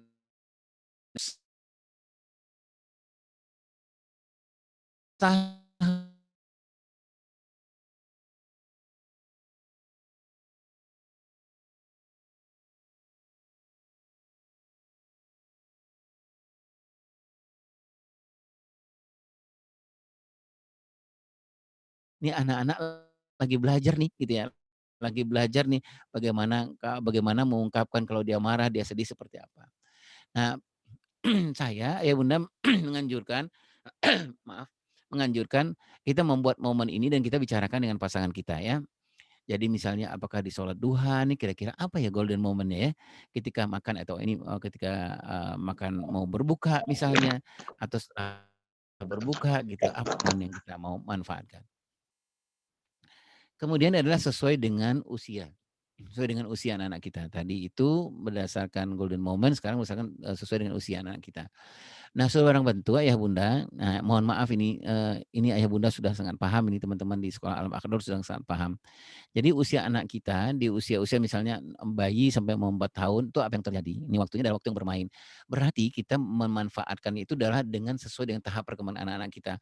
Berarti bermainnya itu dengan menjadi ukuran sukses kita untuk melakukan stimulan-stimulan kecerdasan emosional anak-anak kita. Kemudian 5 sampai 10 tahun, apa yang kita harus manfaatkan adalah di umur-umur itu anak-anak sangat siap gitu ya, anak laki-laki dan anak perempuan sangat siap untuk belajar soal akhlak, soal adab dan lain-lain. Demikian juga dengan umur 10 sampai 14 tahun, waktu-waktu yang turbulensinya sangat luar biasa, waktu adalah tekanan dari dalam dan luar, waktu adalah eksplorasi. Nah, berarti apa yang harus kita lakukan, untuk memanfaatkan, untuk menghebatkan kecerdasan emosional anak-anak kita, misalnya kita mendengar, kemudian, bagaimana kita mendengar aktif, belajar mendengar aktif kepada anak-anak kita. Dan kemudian bagaimana kita bisa punya keterampilan berbicara agar anak-anak kita mau mendengar dan kita punya keterampilan mendengar agar anak kita mau berbicara. Baik ayah dan bunda yang mulia subhanahu wa taala, ini contoh-contohnya nanti waktu bersama dengan anak ini nanti ayah bunda, buatkan di rumah misalnya gini, waktu anak kita 5 sampai 9 tahun, waktu anak kita belajar akhlak misalnya dalam kehidupan sehari-hari, nah kita bisa manfaatkan nih. Waktu misalnya kalau anak kita makan tangan kanan, dia makan tangan kiri, nah kita bilang ke tangan kanan. Nah kemudian dia bisa tangan kanan, bunda bilang, "Ya Allah senangnya bunda, anak bunda sudah bisa makan sesuai dengan apa yang diinginkan oleh Rasulullah SAW." Ini kan persoalan kecerdasan emosional nih ayah bunda. Mengatakan bahwa memuji, menghargai kepada anak-anak kita. Baik.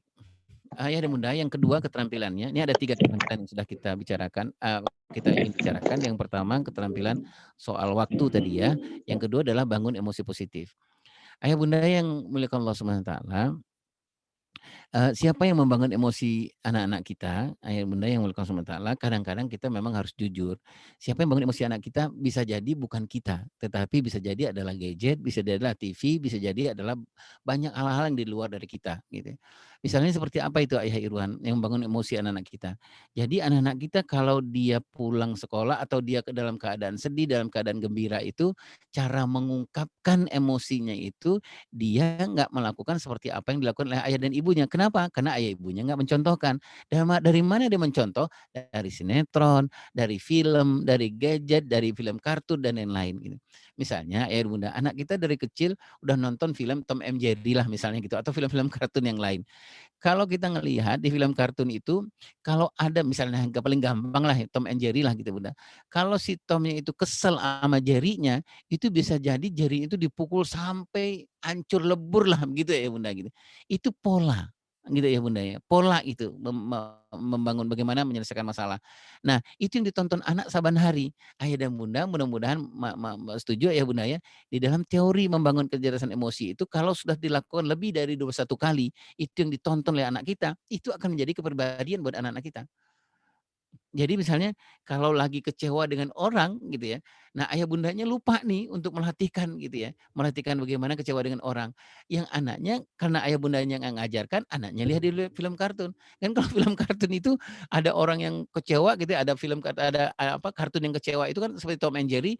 Kalau Jerry-nya kecewa sama Tomnya kan Tomnya bisa hancur hancur lebur gitu kan ayah bundanya, dibanting, ditendang itu bisa sampai ke ujung dunia itu ayah bunda. Ah, itulah yang ada di anak-anak kita. Bagaimana dia membangun emosinya, seperti itu yang dia lihat gitu. Kenapa dia lebih banyak mengambil di kartun, di film sinetron dan lain-lain, karena kitanya tidak membangunkannya, ya Bunda ya. Betapa banyak anak-anak kita yang di SD nih ya Bunda ya, di SD. Kalau di sekarang nih kalau dia kecewa gitu ya Bunda ya, kecewa itu seperti aktor sinetron, ya Bunda ya. Itu kadang-kadang kita bingung ya, ini dari mana dia melihatnya? Kenapa dia kecewanya seperti itu? Karena kita tidak membangunnya, gitu ya Bunda, gitu. Nah, kan nggak memperlihatkan ya. Ada kadang-kadang kita, kadang-kadang kita ya, karena kita gitu, kalau ada anak kita aktor Korea lah atau apa gitu, ada yang bingung, "Ini dari mana ya? Kok dia gembira, kok begini ya, selebrasinya kok begini ya gitu ya. Kenapa dia nggak sujud syukur gitu, karena kita nggak ngajarkannya itu Bunda. Kenapa dia nggak mengatakan, "Alhamdulillah ya Allah ya Karim." Kenapa anak kita nggak terbiasa seperti itu, karena kita nggak mengambil alih itu, nggak mengajarkannya itu. Baik Bunda. Nah, jadi Ayah Bunda mari kita sadari bahwa jangan-jangan selama ini yang membangun emosi anak-anak kita itu adalah kompetitor kita sebenarnya, ya Bunda ya. Ya, apakah TV, apakah gadget, apakah, games. Nah, sekarang yang lebih berbahaya itu games, karena games itu Ayah Bunda, itu semuanya persoalan emosional ada di situ. Bayangkan Ayah Bunda, di games itu anak-anak naik dari satu level ke level itu setelah dia menghancurkan gitu ya, contohnya nih menghancurkan gitu. Satu, ambil martil gitu ya, kalau kita bisa naik ke level itu berarti kita bisa kita hancurkan, apakah itu bangunan, kita hancurkan apa, kebayang tuh Ayah Bunda. Begitu seperti apa nanti emosi anak kita gitu. Sedangkan dia main games itu bagi ayah bunda yang tidak terkontrol nih anak-anaknya, main games itu bukan sekali 2 kali. Secara teori karakter lebih dari 21 kali dia melakukan hal yang sama, itu akan muncul menjadi saksi yang menjadi kepribadiannya gitu ya Bunda. Nah baik. Nah, ayah bunda yang mulia taala ini yang saya sampaikan tadi itu, anak ini kompetitor kita nih ayah bunda ya, kompetitor apakah itu peer pressure, apakah itu yang terutama sih media dan teknologi gitu ya. Apalagi di rumah yang tidak punya kesepakatan terhadap gadget, yang tidak punya kesepakatan terhadap kapan TV boleh nyala, yang tidak punya kesepakatan bahwa dalam menonton TV terutama bagi anak-anak yang SD ke bawah itu ada pendampingan. Yang di rumah tidak punya kesepakatan setelah anak-anak misalnya nonton TV, main games atau apa-apa, setiap sebelum dia tidur, ayah atau ibunya harus memeriksa dulu apa yang ada di bawah subconscious mind-nya dia. Gitu ya Bunda ya. Nah kebayang nih kalau anak-anak di-lost-kan begitu aja gitu. Nah apa yang terjadi? Nah pola dia mengelola emosinya adalah pola bukan yang kita inginkan. Nah, ayah bunda yang mulia taala, seperti apa membangun emosi positif anak-anak kita itu? Yang pertama, memberikan pujian dan penghargaan yang spesifik, memberikan apresiasi, ya bunda ya. Saya mohon maaf, ini memang nggak bisa sekali 2 kali. Memang ini harus kita latihkan terus pada anak-anak kita. Jadi nggak bisa langsung jadi gitu, ayah bunda. Misalnya begini, ayah bunda yang mulia taala, contohnya ya, ada kalimat subhanallah atau masya Allah, adek membawa dengan senang sayur bunda sampai ke dapur. Misalnya anak lagi membantu bundanya nih ke dapur gitu. Itu momen, ayah dan bunda, momen untuk apa? Melatih emosi anak kita, emosi positif anak kita. Caranya gimana gitu ya bunda? Bagi anak-anak yang sudah umur kelas 4 SD ke atas, nggak bisa lagi kita hanya memuji dan menghargai itu dengan mengatakan hebat, ayah, abang hebat, Mbak hebat, nggak bisa lagi gitu ya. Dia sudah menginginkan bentuknya penghargaan bukan lagi pujian. Misalnya contohnya lagi adalah alhamdulillah abang, kakak menolong siapkan dengan bahagia makanan untuk berbuka. Ini adalah salah satu bentuk membentuk emosi positif bagi anak-anak kita. Jadi gimana caranya Ayah Irwan? Banyak sekali yang tadi itu momen-momen gitu Ayah Bunda. Anak lagi nyiapin makanan gitu, ambil kesempatan untuk apa? Membangun emosi positif. "Ayo Ayah Irwan kami capek," gitu, "cukup sekali aja dalam sehari." Ayah bunda hanya sekali memuji anak-anak dalam sehari, tetapi gitu ya, anak-anak melihat dari kompetitor kita, apakah itu main games, apakah itu lain, dia akan memuji anak-anak kita. Games ambil contoh ya bunda. Kalau anak kita main games, dia naik satu level ke level yang lain itu penuh dengan pujian, lebih hebat dari kita memuji anak-anak kita. Nah, kebayanglah yang tadi yang saya sebutkan itu, anak-anak kita akan lebih cenderung untuk melihat atau pola emosi itu dibangun oleh orang-orang di luar atau lembaga di luar dari ayah dan ibu. Nah, Ibu Bunda yang melakukan SWT, kalau kita melakukan tadi itu, melakukan pujian dan penghargaan yang spesifik kepada anak-anak kita, nah apa yang didapatkan? Anak punya harga diri, anak merasa spesial, hubungan dengan orang tua dekat, nanti anak akan punya percaya diri yang kuat insya Allah. Nah, ini latihan ayah dan bunda, latihan misalnya, sebenarnya kalau pertemuan offline nih enak kan, kita bisa langsung TikTok, tanpa rewel. Ini kan misalnya sahur nih, nah apa yang bunda mau sampaikan? Dalam rangka membangun emosi positif anak-anak kita. Nah, saya yakin ayah bunda nih yang sudah lakukan ya kalau di sekolah Alam Akron insya Allah melakukan. Misalnya setiap sahur nih anak bangun, dia bangun nggak ada rewelnya gitu ya. Nah, momennya sayang kalau ayah bunda hanya bilang bangunkan anak, "Bang, bangun Bang." Dia bangun, nggak ada rewelnya sama sekali gitu.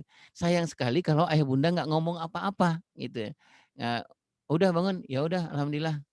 Dia siap-siap makan, sahur, sana gitu. Sayang banget nih ayah bunda, karena ini momen yang sangat luar biasa untuk membangun emosi positifnya gitu. Nah, seperti yang saya sebutkan tadi itu, misalnya anak bangun nggak ada rewelnya, ini momen yang luar biasa, bunda atau ayah tinggal menyediakan waktu aja sekian beberapa detik, entah hanya untuk mengatakan, "Ya Allah ya Karim, senangnya bunda nak bangun, kamu bangun berusaha bangun, nggak ada ininya, nggak ada marah, nggak ada apa-apanya. Makasih ya nak sudah membantu untuk membantu bunda membuat keadaan nyaman pada sahur ini." Itu penting buat anak-anak kita. Bagi kita mungkin nggak terlalu menjadi signifikan, tapi bagi anak itu kalau diperlakukan setiap sahabat sahur diperlakukan seperti itu, kebayang nggak ya Bunda? Tadi saya menyebutkan secara teori 21 kali secara teori nih, secara teori karakter 21 kali anak mendapatkan apresiasi seperti itu sudah bisa internalize dalam kehidupannya, gitu ya Bunda. Dia sudah bisa mengatakan dirinya, "Aku ini anak yang nggak rewel. Aku ini adalah anak yang membantu ayah dan ibu setiap sahur." Itu yang akan terjadi ke diri anak-anak kita. Nah, kebayanglah kalau kita nggak mengambil momen-momen ini. Nah, baik. Ini sih kalau ayah bunda mau bersedia, tolong nanti misalnya ketika anak mandi nggak lama, membangun, emosi positif seperti apa yang ayah bunda mau lakukan. Ya, tadi sudah saya contohkan kalau membangun tanpa rewel ya, anak makan dengan rapi gitu ya. Kadang-kadang anak makan dengan rapi, kemarin-kemarin ini dia makannya nasi kemana mana. Sekarang dia bangun, dia sudah bisa makan nasi kalau jatuh 2 atau 3 lagi. Kalau bagi ayah bunda yang mau serius mengurus emosional anak-anak kita, kecerdasan emosional itu momen yang luar biasa. Tapi bagi bunda dan ayah gitu, anaknya udah bisa makan rapi nih, gitu. Tapi yang muncul di ayahnya atau bundanya bilang, "Nah gitu dong, udah gede masa makannya nggak rapi." Bukan itu yang muncul ayah bunda. Harusnya kan memang kita memanfaatkan nih, kita bilang, "Ya Allah nak, Masya Allah, senangnya bunda kamu berusaha untuk makannya rapi. Sekarang nasinya nggak bertebaran, memudahkan bunda untuk mencuci piringnya ya. Makasih ya nak," gitu. Itu emosi positif ya bunda. Cuman memang agak repot, repot memang untuk selalu mengingat-ingat itu melakukan ini. Tapi apa boleh buat ayah dan bunda, karena memang pertumbuhan dan perkembangan anak kita yang berhubungan dengan kejaran emosional itu memang harus sering, sering gitu ayah bunda, kita melakukan pada anak-anak kita. Baik. Yang yang kedua adalah tadi apresiasi secara spesifik. Ya, nah sekarang apresiasi secara spesifik dan kualitas. Kalau tadi itu spesifik, kamu sudah membantu bunda dengan bahagia, gitu ya, membantu mengangkat sayurnya dengan bahagia, nggak cemberut, nggak apa, itu yang spesifik. Jadi apa pesannya? Seolah-olah yang pertama tadi itu hanya kamu yang mampu melakukan itu. Nah yang kedua adalah yang spesifik dan tunjukkan kualitas. Nah apa contohnya ayat bunda yang melakukan SWT? ini spesifik nih, ayah suka cara kamu membantu bunda. Misalnya nih ada anak laki-laki kita nih lagi bantu bundanya atau anak perempuan kita membantu bundanya nih menyiapkan makanan gitu. Nah, apa yang kita mau bangunkan emosi positif anak-anak kita, ayahnya bilang, "Ayah suka cara bunda, cara kamu bantu bunda." Ini seolah-olah nih spesifik ini, hanya kamu yang bisa melakukan ini. Gitu, hanya kamu yang bisa melakukan ini. Jadi ayah suka cara kamu bantu bunda, kamu memudahkan bunda bekerja di dapur. Memudahkan itu kualitas. Nah, ayah Irwan, saya nggak terbiasa seperti ini. Emang kita harus latihan ayah bunda gitu. Saya pun harus latihan terus nih ayah bunda, latihan terus banyak sekali kelemahan-kelemahan yang kedaifan saya. Tetapi kenapa harus seperti ini? Karena kita sedang membangun self concept anak-anak kita. Kita sedang membangun kecerdasan emosional anak kita. Oh, ayah Irwan, kenapa nggak nanti aja deh? Saya capek sekarang nanti udah umur 15 tahun. Umur 15 tahun ke atas sudah sangat susah untuk membangun kecerdasan emosional. Baik. Eh, apa yang kalau kalau kita melakukan seperti yang tadi itu ayah dan bunda, apa apa dampaknya? Yang pertama adalah akan membangun self esteem. Self esteem tuh yang tadi saya menyebutkan tuh anak-anak sangat menghargai dirinya sendiri. Kemudian, apa, dia merasa bahwa adalah dia orang yang, misalnya orang yang suka menolong, hanya dia yang bisa melakukan ini. Kemudian dia adalah orang yang bisa membantu ibunya, membuat bahagia ibundanya, membuat bahagia ayahnya. Itu dampak dari kita memberikan apresiasi secara spesifik dan berkualitas. Ini contoh-contoh aja ayah bunda ya, bisa dilakukan di rumah. Misalnya anak membantu kakaknya bersih rumah, apa yang bunda ayah sampaikan dalam membangun emosi positif anak-anak kita. Anak bantu letakkan piring kotor di tempatnya, apa yang kalimatnya. Contohnya sudah tadi ya bunda ya. Anak bantu mbaknya ngangkat sampah, apa yang bunda lakukan. Tapi enggak hanya kejadian positif, tapi juga kejadian positif. Anak nahan emosinya ketika dipanggil jelek sama temennya. Nah, apa yang harus kita sampaikan? Anak berhenti sendiri menyakiti binatang, apa yang harus kita sampaikan? Dalam rangka apa ini tadi yang sudah saya sampaikan, bahwa ini umur-umur anak SD ke bawah tuh umur di mana memang harus melatih kecerdasan emosional anak kita. Memang harus bekerja keras, ayah dan bunda. Kemudian pujian dan penghargaan wajib asli. Jadi kalau maksud saya itu gini ya, kalau memuji dan menghargai itu kita memang betul-betul from dari hati kita lah kita ya bunda ya. Jadi bukan di acting-actingkan gitu karena anak-anak kan sangat mudah ya membedakan mana mana ucapan yang ikhlas, mana yang tidak gitu. Bisa lewat kontak mata, melihat mata kita, dari bahasa tubuh kita dan lain-lain. Baik, bunda yang melakukan semua salah, ciri-ciri cek cek diri ayah bunda apakah selama ini memuji menghargai anak kita sambil lalu. Jadi sambil lalu itu maksudnya gini ayah bunda, apakah misalnya anak sudah mengerjakan sesuatu yang baik nih, yang positif gitu ya bunda ya. Tetapi ya kita kita itu nggak memberikan Oh, penghargaan, memberikan pujian itu nggak misalnya nggak berhenti sebentar. Nggak seperti yang Rasulullah lakukan kepada sahabat-sahabat muda. Ada sahabat muda waktu Rasulullah mau ke masjid itu kita masih ingat ya dia nangis karena burungnya mati ya. Nah kan benar Rasulullah SAW nggak sambil lalu ya Rasulullah berhenti dan kemudian bahkan mendekat ke anak itu apa yang terjadi nah apa yang engkau rasakan gitu. Nah ini polanya yang harus kita ngecek kalau kita ingin serius membangun emosi positif anak-anak kita. Jadi nggak bisa lagi nih misalnya ketika anaknya datang ke bundanya nih, bundanya lagi main WA nih, WA lagi grup WA misalnya gitu. Terus anaknya bilang, "Bun, aku tahu nggak Bunda, aku tadi kan ada anak kucing di jalanan, sampai pulang sekolah aku bantu Bun, aku bersihin," gitu. Nah kalau kalau mau membangun emosi positif anak-anak kita, berarti handphonenya Bunda jangan asik main handphone gitu ya, karena ini bagi anak sesuatu yang sangat luar biasa. Berarti Bunda taruh handphonenya, Bunda lihat ke anaknya, kemudian dekat ke anaknya gitu, kemudian Bunda bilang, "Ya Allah Nak, kamu cerita deh apa yang terjadi," gitu. Ini yang menurut teman saya, mari kita cek selama ini ternyata kita lakukan kepada anak kita dalam membangun emosi positif anak-anak kita. Apakah sambil lalu atau kita berusaha untuk memberikan perhatian yang penuh kepada anak-anak kita. Keempat, memberikan pujian penghargaan, selalu tinggalkan positif feeling, kepada anak-anak kita. Jadi memberikan pujian kepada anak-anak kita itu lalu meninggalkan positive feeling. Hindarilah yang semacam apa itu ayah bunda, semacam misalnya, kalimat-kalimat yang seperti ini. Misalnya ketika anak kita udah bantu kita nyapu, nah jangan kita bilang, "Ya alhamdulillah kamu udah bantu ibu nyapu dengan baik, dengan senang gitu.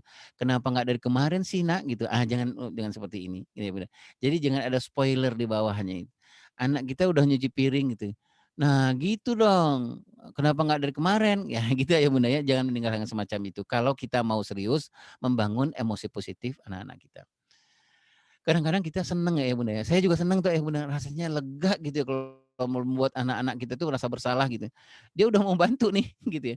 Rasanya kalau ngomong gitu, "Ya gitu dong Bang," gitu, "nyuci piring sendiri dong." Ternyata itu masih koma.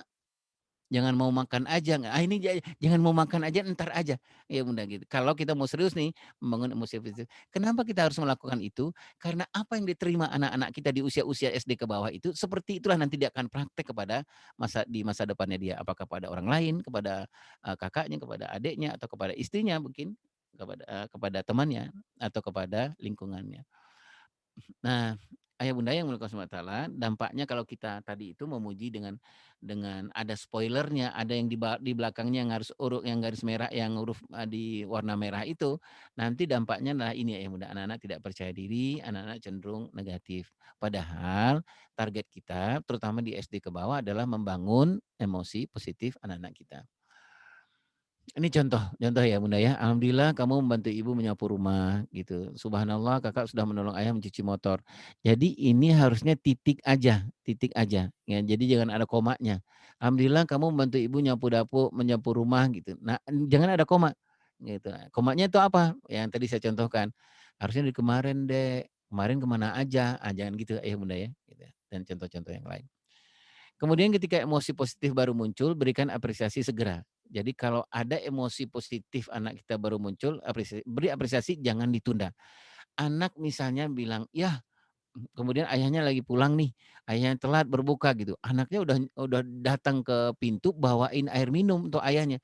Ayah belum buka kan? Ayah belum buka kan? Ini nih coba ayah makan nih. Ini cendol yang dibikin sama mama nih yang bikin ini. Nah ayah jangan ditunda untuk memberikan apresiasi gitu ya. Jangan misalnya entarlah gitu memberikan apresiasi, enggak itu ya. Karena itu momennya yang disiapkan Allah Subhanahu wa taala. Misalnya, ayah senang sekali kamu selalu menyiapkan ngasih tahu rencanamu hari ini misalnya, atau ayah senang sekali kamu apa tahu bagaimana hausnya ayah tuh sama siapa minum tobat ayah gitu. Momen tak akan terulang dalam bentuk yang sama ya. Momen adalah takdir Allah, momen adalah amanah dari Allah Subhanahu wa taala. Nah, ini ayah bunda banyak sekali nih kejadiannya. Apakah kejadian di sekolah, kejadian di rumah, bahkan kejadian di masjid juga banyak terjadi nih ayah bunda. Kadang-kadang anak-anak kita itu tidak terbangun emosi positifnya karena kita nunda-nunda. Karena harusnya dia mendapatkan pujian langsung, tapi nggak kita memberikan pujian atau penghargaan secara langsung. Nah yang ketiga, ini keterampilan yang terakhir dalam mengelola dan menghebatkan emosi anak-anak adalah berbicara dan mendengar aktif. Nah, sederhananya ayah dan bunda adalah kenapa harus berbicara dan mendengar aktif? Karena anak-anak latihan berbicara dan berpikir, ya bunda ya. Kemudian kenapa agar anak-anak didengar ketika besar, agar ketika anak-anak didengar sekarang, dia ketika besar akan mendengar. Dia sudah dilatih didengar sekarang, ketika kita bicara dengan dia, ada emosinya yang mau ditumpahkan tapi nggak kita potong-potong, nanti kelak kemudian hari, kata para ahli, dia akan punya kemampuan mendengar. Kalau istrinya mau curhat, itu nggak dipotong sama dia, "Udah deh, aku udah tahu deh, udah tahu," gitu ya. Nah, dia mau mendengar tuh, dia dengan sabar mendengar gitu. Anak tahu esensi daripada aksesori, karena kalau ketika dia curhat sama kita, kita bisa mendengar, kita bisa memilih bahwa, mana yang sebenarnya intinya, mana yang tidak. Nah, biarkan anak bicara atas nama dirinya, kemudian emosi adalah komunikasi, komunikasi adalah emosi. Jadi ayah dan bunda, ketika anak ketika anak kita dengar, ketika anak, ketika kita berbicara, kemampuan berbicara, kemampuan mendengar aktif kita kepada anak-anak, nanti ini akan terjadi kepada anak-anak kita. Ini contoh saja ayah dan bunda ya, contoh kalimat-kalimat misalnya, eee, yang di sebelah kiri ini adalah, yang, membangun, kalimat-kalimat positif, kemudian yang sebelah kanan ini adalah dari layar kita adalah kalimat emosi negatif yang dapat membuat tertekan atau terpaksa, dendam dan lain-lain. Misalnya, subhanallah kalau anak lagi bangun ya, bangun dengan baik, subhanallah kamu bangun dengan bahagia, makasih ya nak, gitu. Nah, kemudian kalau anak membangunkan anak di pagi hari selalu kalimat-kalimat yang seperti ini, "Susah banget sih bangunnya, susah banget sih dibangunin, udah mandi sana," gitu. Nah, ini tidak membangun komunikasi, tidak membangun emosi positif anak-anak kita. Ayah bunda yang dimulakan subhanahu wa taala, banyak sekali saya bikinkan contoh-contoh, nanti saya share materi ini, mudah-mudahan, ayah bunda bisa mempelajarinya. contoh saja ya, contoh saja, ada inspirasi saja. Misalnya memberikan informasi. Nah, kalimat yang salah di dalam membuat emosi positif negatif anak-anak kita ini seperti ini. Kalau dia lagi coret-coret, tembok misalnya, nah yang salah itu adalah nggak patut sebenarnya, bukan ini ya, salah. Kalau ayah lihat kamu coret-coret tembok lagi, awas ya, nah gitu ya. Nah patutnya seperti apa? Tembok bukan untuk menggambar Nak, ini ayah kasih kertas untuk menggambar. Yuk bersihkan dulu temboknya, nah itu lebih membangun emosi positif anak-anak kita. Nah apalagi contohnya, misalnya yang salah ini, kamu nggak lihat kalau ayah lagi istirahat, misalnya kita lagi istirahat nih, ayah istirahat, kemudian anaknya bilang, "Ya boleh nggak tolong bacain ini, ya boleh nggak tolong ini." Ayahnya lo ngomongnya begini, ini yang nggak patut. Ini yang nanti tidak membangun emosi positif anak-anak kita. Ayahnya bilang, "Ayah lelah kerja nih seharian. Ayah kan capek, ayah perlu istirahat," gitu. "Anak kok maunya main terus sih?" Ah, ini nggak bagus nih ayah bunda. Nah, kalau yang patutnya seperti apa? Nah, ayah sebaiknya atau bunda melakukannya seperti yang di sebelah kanan ini, yang patut itu. "Ayah lelah sekali nak," saya sampaikan message ayah, pesan ayah mau sampaikan ke anak. "Ayah istirahat sebentar ya," gitu ya. Jadi nggak kita matikan emosi anak-anak kita, nggak kita matikan rasa keinginan anak kita bermain bersama kita. Kita bilang, "Ayah istirahat dulu ya Nak, sebentar aja. Entar kalau kalau udah selesai, ayah udah istirahat gitu, nanti kita main ya Nak ya." Ayah dan bunda yang dimulakan subhanahu wa ta'ala, demikian juga dengan contoh-contoh yang lain, misalnya tuliskan pesan, kemudian katakan dengan satu kata. Ini hanya inspirasi saja buat ayah dan bunda, yang nanti mungkin kita bisa latihan di rumah ya, insya Allah. Misalnya dengan momen-momen yang ini. Baik, ayah bunda yang dimulakan subhanahu wa ta'ala, itu mungkin yang bisa saya sampaikan. Ini alamat medsos saya, ini alamat Instagram. Di Instagram saya rutin untuk membuatkan video-video tentang bagaimana mengasuh anak laki-laki, anak perempuan, dan khususnya memang, ditujukan kepada para ayah. Mungkin gitu apa Ustazah atau, fasilitator, yang bisa saya sampaikan.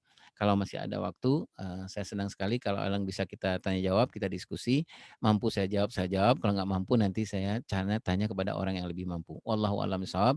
Assalamualaikum warahmatullahi wabarakatuh. Waalaikumsalam warahmatullahi wabarakatuh. Terima kasih Ayah Irwan atas pemaparannya, Masya Allah. Sami-sami. Ini menambahkan wawasan kita ya terkait parenting. Ini ada beberapa pertanyaan Ayah, saya bacakan ya. Yang pertama dari Umi Adli, Bismillah, Pak izin bertanya, kapan bisa dikatakan bahwa orang tua gagal membentuk kecerdasan emosi anak atau pada saat anak usia berapa, warningnya untuk mengetahui keterlambatan pola pengasuhan? Iya, Seperti itu. saya jawab aja langsung ya, pertanyaannya. Sebenarnya kalau kita lihat tahap perkembangan itu, kalau kita mau mengatakan kapan terlambatnya itu, sebenarnya setiap tahap perkembangan umur 15 tahun ke atas. Karena 15 tahun, 17, 16, 17 tahun ke atas itu segala sesuatu sudah menjadi kepribadian. Jadi kalau ayah bunda lupa untuk melatihkan kecerdasan emosional anak di usia 0, 14 tahun, 0, 15 tahun, nanti dia menyeberang ke umur 15, 16 tahun, itu sudah menjadi kepribadiannya dia. Lupa melatih empati, nanti anak kita akan muncul kepribadiannya, dia nggak empati di umur 15 tahun ke atas. Lupa kita untuk menerapkan tolong menolong di umur 0, 14 tahun, nanti dia akan muncul menjadi kepribadiannya ketika 15, 16 tahun ke atas, dia bukan tumbuh menjadi seorang anak remaja, anak muda yang tidak suka menolong. Nah ini secara teori itu ada di umur 15, 16 tahun ke atas. Tetapi Allah Maha Hebat, ayah dan bunda. Di dalam tahap perkembangan itu ada 2 masa yang bisa kita lakukan, namanya restrukturisasi. Nah restrukturisasi itu adalah masa di mana kita memang harus bisa menambal-nambal. Ada restrukturisasi yang pertama, ada restrukturisasi yang kedua. Restrukturisasi yang pertama itu ada di umur 6 sampai 7 tahun. Di umur 6 sampai 7 tahun itu ayah dan bunda saling bersepakat ini membutuhkan keridoan nih. Apa yang disepakati, evaluasilah apa-apa yang belum kita sampaikan secara emosional, menghambatkan emosional anak kita di umur 6 tahun. Misalnya apa yang kita mau evaluasi? Evaluasi secara jujur, bonding bunda seperti apa kepada anak di usia 0 sampai 7 tahun. 0 sampai 6. Burukkah, kasarkah, nggak kuatkah gitu. Itu yang harus kita evaluasi. Misalnya apa? Bunda sering marah dengan anak-anak di umur 0,4 tahun, 0,5 tahun. Bondingnya nggak bagus. Kalau lagi meluk anak itu sambil nyambi-nyambi gitu ya Bunda. Sambil pegang handphone, meluk anak, atau masih makan anak itu sambil diskusi ngomong dengan orang lain sambil nonton TV. Itu bondingnya nggak kuat gitu ya. Nah, apa yang dampaknya? Tadi saya menyampaikan, buruk bonding, buruk nanti attachment anak-anak kita gitu. Nanti buruk bagaimana dia menghormati kita, kedekatannya kepada kita, karena apa? Karena buruknya bonding dari orang tuanya, dari ayah dan ibunya. Nah, kapan itu kita memeriksanya? Di umur 6 sampai 7 tahun. Nah, ada lagi nggak waktu kita untuk memeriksa gitu, persoalan emosi anak kita ini? Ada. Allah menyiapkan, kita menyebutnya restrukturisasi yang kedua. Restrukturisasi yang kedua itu apa? Kapan itu? Di umur 13, 14 tahun. Di umur 13, 14 tahun itulah antara ayah dengan ibu memeriksa apa yang paling penting dia periksa itulah cek anak laki-lakinya secara laki-laki, secara emosional laki-laki sudah terdownload kan belum atau tidak. Atau misalnya anak laki-lakinya, oh kita ngelihat nih anak laki-laki kita orangnya itu pecundang nih, Bang, kata si istrinya. Pecundang gimana? Orangnya nggak bertanggung jawab, orangnya, ngeles, suka ngeles gitu. Itu kalau kita ngelihat di anak kita umur 12 tahun, 11 tahun, itu masih ada kesempatan kita untuk puzzling, masih ada kesempatan kita untuk nambal-nambal. Tetapi kalau sudah lewat umur 15 tahun, 16 tahun, ayah dan bunda tidak ada lagi masa restrukturisasi. Dia sudah yang saya sebutkan tadi itu, dia sudah menjadi saksiyah, sudah menjadi kepribadian. Nah, kalau gitu Ayah Irwan berarti kita terlambat. Emang nggak ada kata terlambat. Apakah bisa di umur anak 15, 16 tahun ke atas bisa menjadi ada perubahan-perubahan? Sangat bisa. Cuman memang butuh ekstra, Ayah Bunda, butuh ekstra. Sama seperti kita nih, sama seperti saya gitu. Kepribadian saya sekarang ini susah sekali untuk dirubah. Kenapa? Karena memang ada yang saya nggak terima di umur 0,15 tahun. Gitu. Oh bisa berubah? Sangat bisa berubah, tidak ada yang nggak bisa berubah atas izin Allah di muka bumi ini, tetapi memang butuh ekstra, ya. Mungkin gitu, Bunda. Ya, baik. Terima kasih Ayah. Iya, Umi, sama-sama. Umi Adli, sudah jelas ya insya Allah. Untuk pertanyaan berikutnya,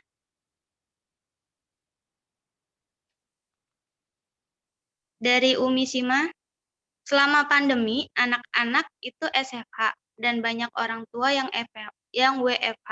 Seharusnya kan banyak waktu bersama, tapi banyak fenomena terjadinya konflik antara orang tua dan anak. Apakah mungkin terlalu intens juga berdampak kurang baik? Tiap orang perlu me time, seperti itu aja.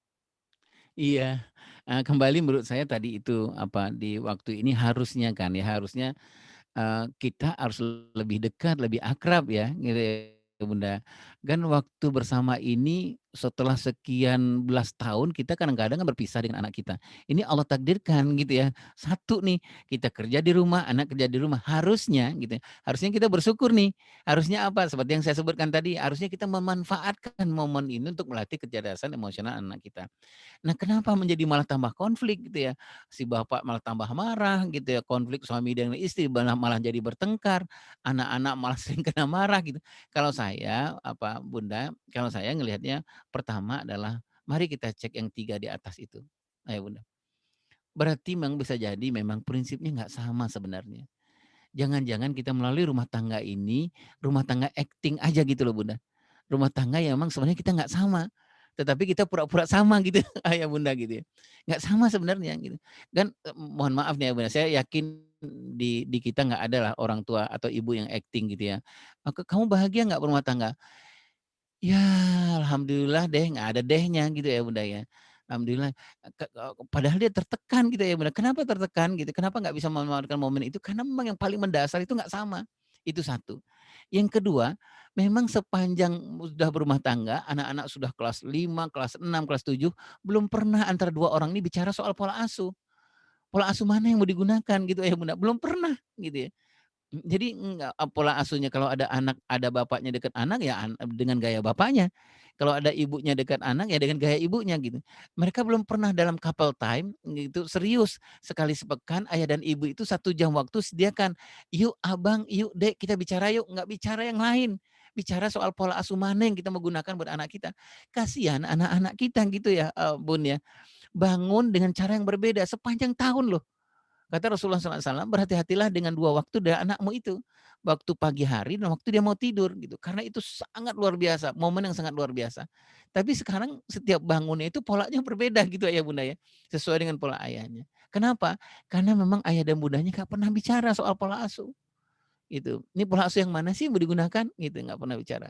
Nah, terus yang ketiga menurut emak saya yang tadi itu bunda, persoalan roadmap. Ini saya ini ngomongnya agak bergetar nih soal roadmap nih. Saya minta ampun kepada Allah gitu.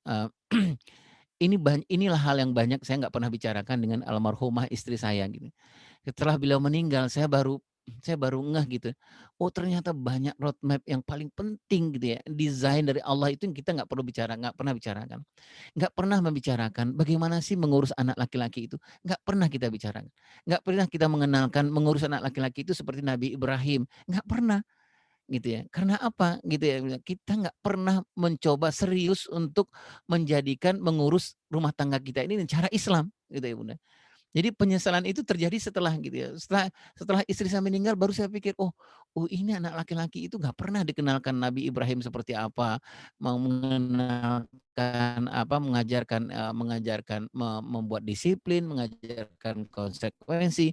Selama ini rujukannya nggak bun. Saya berpikir kenapa konflik banyak terjadi karena 3 hal ini yang memang jarang kita bicarakan. Gitu ya Bunda ya. Sehingga apa gitu, sehingga terjadilah karena di rumah tangga saya ambil contoh nih yang soal pola asuh, yang tadi saya menyebutkan soal tahap perkembangan. Nih saya aja nih Bunda, saya ambil contoh gitu. Berumah tangga, ngurus anak-anak gitu ya, sudah sekian tahun, 10 tahun, 15 tahun. Ketika ditanya, "Kamu ngerti nggak apa yang terjadi di anakmu?" Nggak ngerti. Karena nggak ada buku yang sama yang di rumah itu ya Bunda.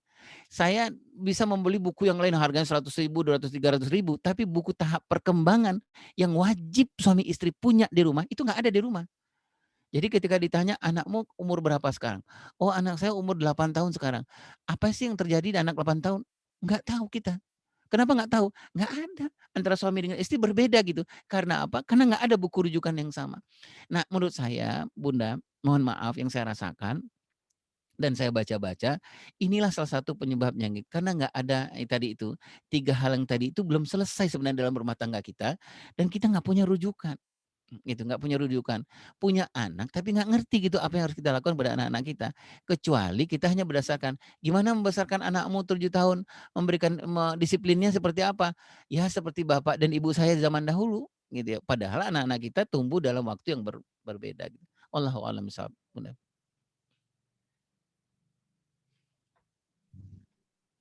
Ya, terima kasih ya, ya untuk jawabannya. Iya, sama-sama. Masih ada pertanyaan lagi nih ya. Ya, Bu. Saya Untuk Bu Astri, jika terlambat dalam penanganan emosi yang tepat saat tahap pertumbuhan dan perkembangan 0 sampai 7 tahun, apa yang harus dilakukan? Udah tadi mulia, udah terjawab. Sudah tercover ya Bu Astri? Iya. Iya. Baik, pertanyaan Jadi berikutnya cuman mungkin saya dari tambahkan aja Bunda. Bunda Asri saya tambahkan Oh aja. iya, Jadi misalnya anggaplah mungkin bonding kita terlambat gitu Bunda Asri. Ya, betul. Anggaplah bonding kita terlambat. Bisa jadi misalnya gini, kita dulu nggak sepakat bahwa antara suami istri bahwa anak-anak berumur 0, 3 tahun, 4 tahun ini mungkin kita nggak sepakat bahwa oh udahlah nanti anak-anak bisa dititipin aja sama orang lain gitu ya. Aku kerja aja dulu gitu. Padahal dari bahwa yang namanya uang mah bisa dicari, tetapi tahap perkembangan anak 0 sampai 3 tahun nggak akan pernah datang lagi. Nggak akan pernah datang lagi. Nah, apa yang terjadi di saat itu bonding yang diharapkan oleh anak laki-laki kita, dia nggak dapat secara optimal gitu ya. Nah, gimana sekarang dia sudah umur 8 tahun, umur 9 tahun, kelekatannya nggak kuat sama kita gitu ya, nggak punya ikatan khusus, apa yang harus kita lakukan? Memang mau nggak mau bayar, menurut hemat saya gitu. Jadi memang, oh bonding nggak bisa lagi dipeluk Ayah Irwan, anaknya udah nggak mau, udah ogah dipeluk gitu. Nggak apa-apa, bisa digantikan lewat kata-kata. Berarti mungkin Bunda Asri bisa melakukan kalau kata Dokter Asobali itu, nggak boleh kurang dari kali memuji dan menghargai anak-anak yang seperti yang saya sudah saya terangkan itu, Bunda Asri. Untuk menggantikan yang tadi itu, pelukan, ciuman, dekapan kita waktu dia kecil gitu ya.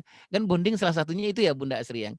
Nah itu waktu itu dia nggak dapat karena mungkin kita bekerja atau mungkin karena memang paradigma kita, mungkin kita minta tolong lebih banyak minta tolong kepada asisten, kepada mbahnya, kepada neneknya gitu. Sementara itu wajib dapatnya dari ayah dan ibu terutama terutama dari ibu. Nah, gimana caranya anak-anak sudah besar gantiin aja. Anak-anak kan nggak usah dipeluk, nggak usah diapa-apain gitu Bunda Bunda Asri. Berarti gantiin pertama lewat kata-kata. Nah, lewat kata-kata yang tadi sudah saya terangkan, puji dia sangat spesial sehingga ketika muji dia itu dia merasa bahwa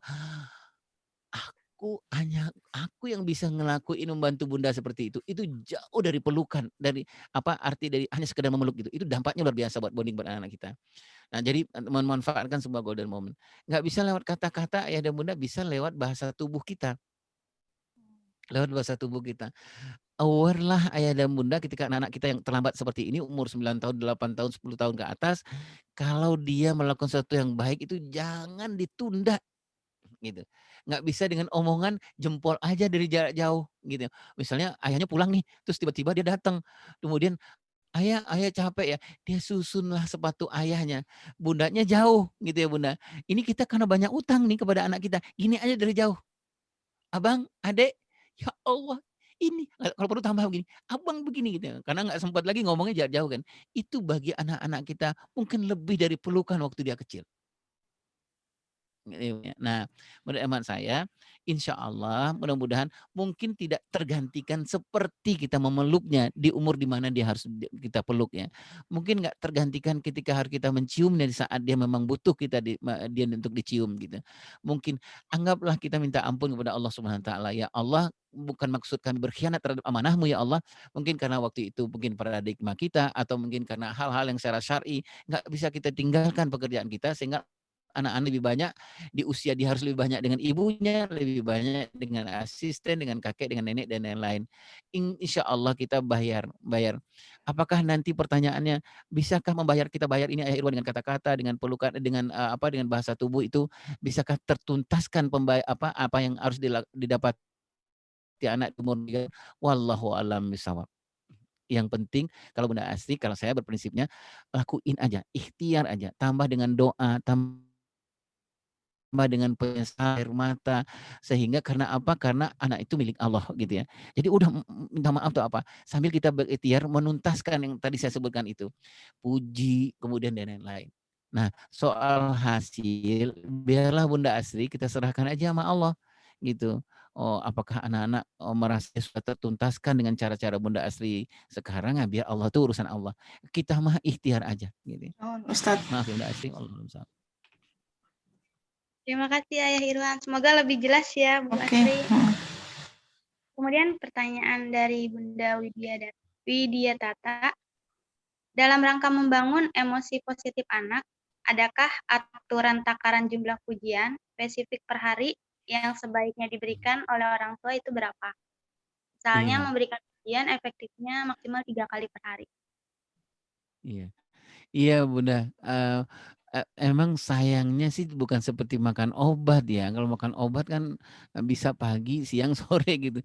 Tetapi ini, anak-anak kita ini momennya itu nggak bisa kita, "Oh pagi aja," pagi kan udah tadi gitu ya misalnya.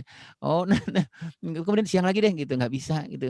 Dan kita nggak tahu gitu ayah bunda, kapan momen yang terbaik itu Allah izinkan masuk ke bawah subconsciousness-nya dia, ke bawah sadarnya dia gitu ya. Kita nggak tahu kapan itu.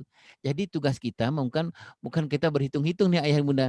Itu misalnya gini, "Ayah Irwan saya udah selesai hari ini udah, gimana bunda? Udah 3 kali," gitu ya. Oh, nggak bisa. Habis itu saya nggak mau lagi udah capek gitu.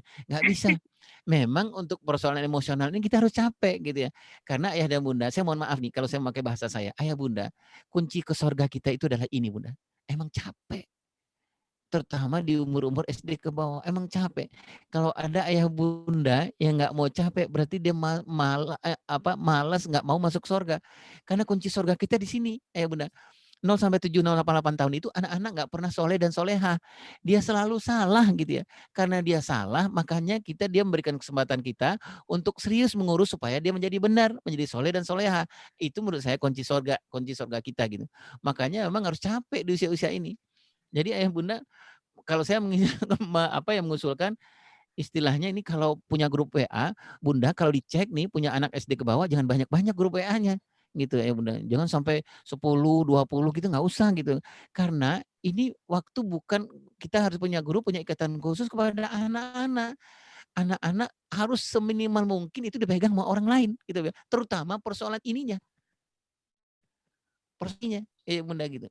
Kalau saya nih Bunda, Ayah Bunda, anak-anak SD ke bawah itu bukan kita mau ego-ego nih, anak-anak kita SD ke bawah itu kalau kita nggak begitulah nanti bagaimana dia hidup di umur 15 tahun ke atas. Dan konsepnya di parenting itu ibu letakkan, ayah akan lanjutkan gitu. Jadi tergantung nih ibu meletakkan di usia 0 sampai 7 tahun, kalau kita bicara soal kecerdasan emosional, seperti apa anak-anak nanti ketika besar, seperti apa ibu meletakkan kecerdasan emosional di umur 7 tahun, 8 tahun, gitu ya Bunda. Nah, kalau saya sih bukan seperti istilah makan obat ya, kalau saya sih mengusulkan momen itu nggak pernah berhenti dan kita nggak tahu kapan momen itu dicatat nama Allah, dimudahkan oleh Allah.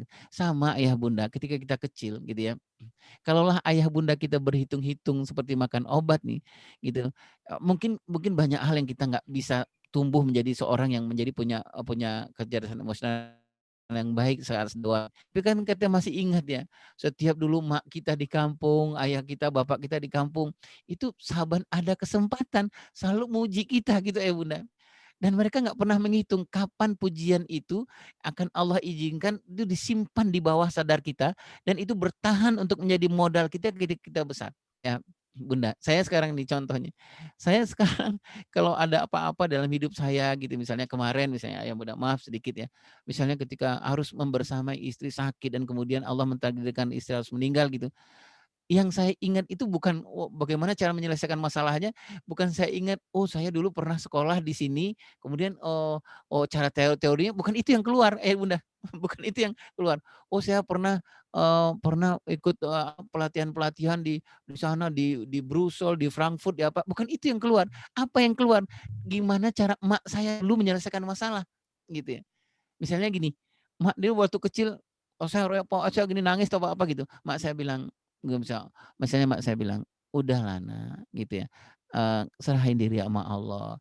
Itu yang terngiang-ngiang sama saya. Ayah bunda pasti ya kalau merem nih, saya suruh merem nih, minta merem, inget-inget apa yang disampaikan bapak dan ibu, kita bisa nangis loh sebenarnya gitu.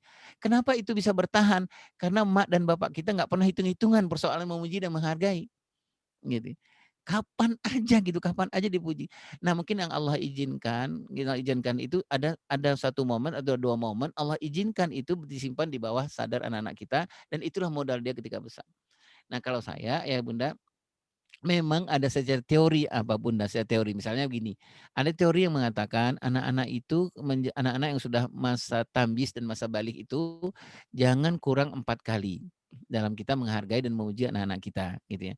Tetapi menurut hemat saya ini hanya teori saja yang mau mengatakan bahwa jangan sedikit. Kalau 4 itu kan banyak ya Bunda ya, 4 itu banyak. Jadi kalau saya sih mengusulkan jangan dihitung-hitung, yang paling penting itu tadi saya sampaikan jadikanlah golden moment, momen-momen biasa jadikan golden moment. Wallahu a'lam bishawab. Baik, terima kasih Ayah untuk jawabannya. Karena waktu sudah semakin siang, ini masih banyak pertanyaan. Mungkin insya Allah di lain waktu ya. Atau Atau kita Ayah mau jawab? sampai maghrib aja. Atau Ayah mau jawab dengan singkat? Boleh atau nanti bisa dikirim ke WA gitu. Kirim ke WA saya. Gitu. Ya, baik. Nanti dikumpulkan aja Bun, dikumpulkan nanti Bunda kirim aja ke WA saya kalau memang susah Iya, nanti Ustaz. Ibu. Ini WA yang ini Bun, yang terakhir ini. Mohon maaf. Nah, yang ini WA saya. Yang ini. 0812. Ya. Baik. Terima kasih Ayah Irwan untuk pemaparannya, Masya Allah. Sampai-sampai. Sangat bermanfaat sekali dan menambah wawasan kita untuk dunia parenting. Amin. Alhamdulillah acara demi acara sudah selesai kita lewati. Selanjutnya doa yang selanjutnya adalah penutupan. Semoga dari pemaparan Ayah Irwan tadi yang telah disampaikan kita dapat menjadi orang tua yang lebih baik lagi untuk anak-anak kita ke depannya.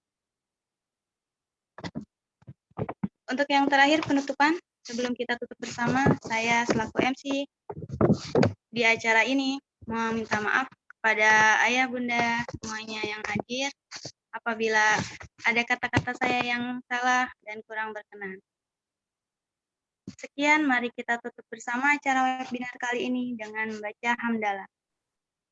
Alhamdulillahirabbil alamin.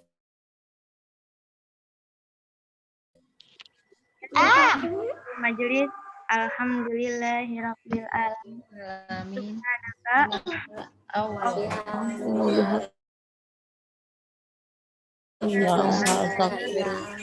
Astaghfirullah. Sekian untuk webinar kali ini. Terima kasih kepada ayah bunda yang hadir dan juga kepada pemateri kita Ayah Irwan. Billahi taufiq wal hidayah wal inayah wal ridha wal wassalatu wassalamu alaikum warahmatullahi wabarakatuh. Waalaikumsalam warahmatullahi Ya Bunda, wabarakatuh. saya izin pamit ya, maaf lahir batin. Assalamualaikum warahmatullahi wabarakatuh.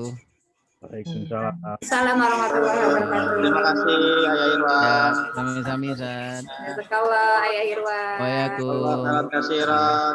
Ya, pamit. Assalamualaikum. Ayah bunda yang telah hadir juga hari ini, yang telah menyempatkan waktunya. Semoga ilmunya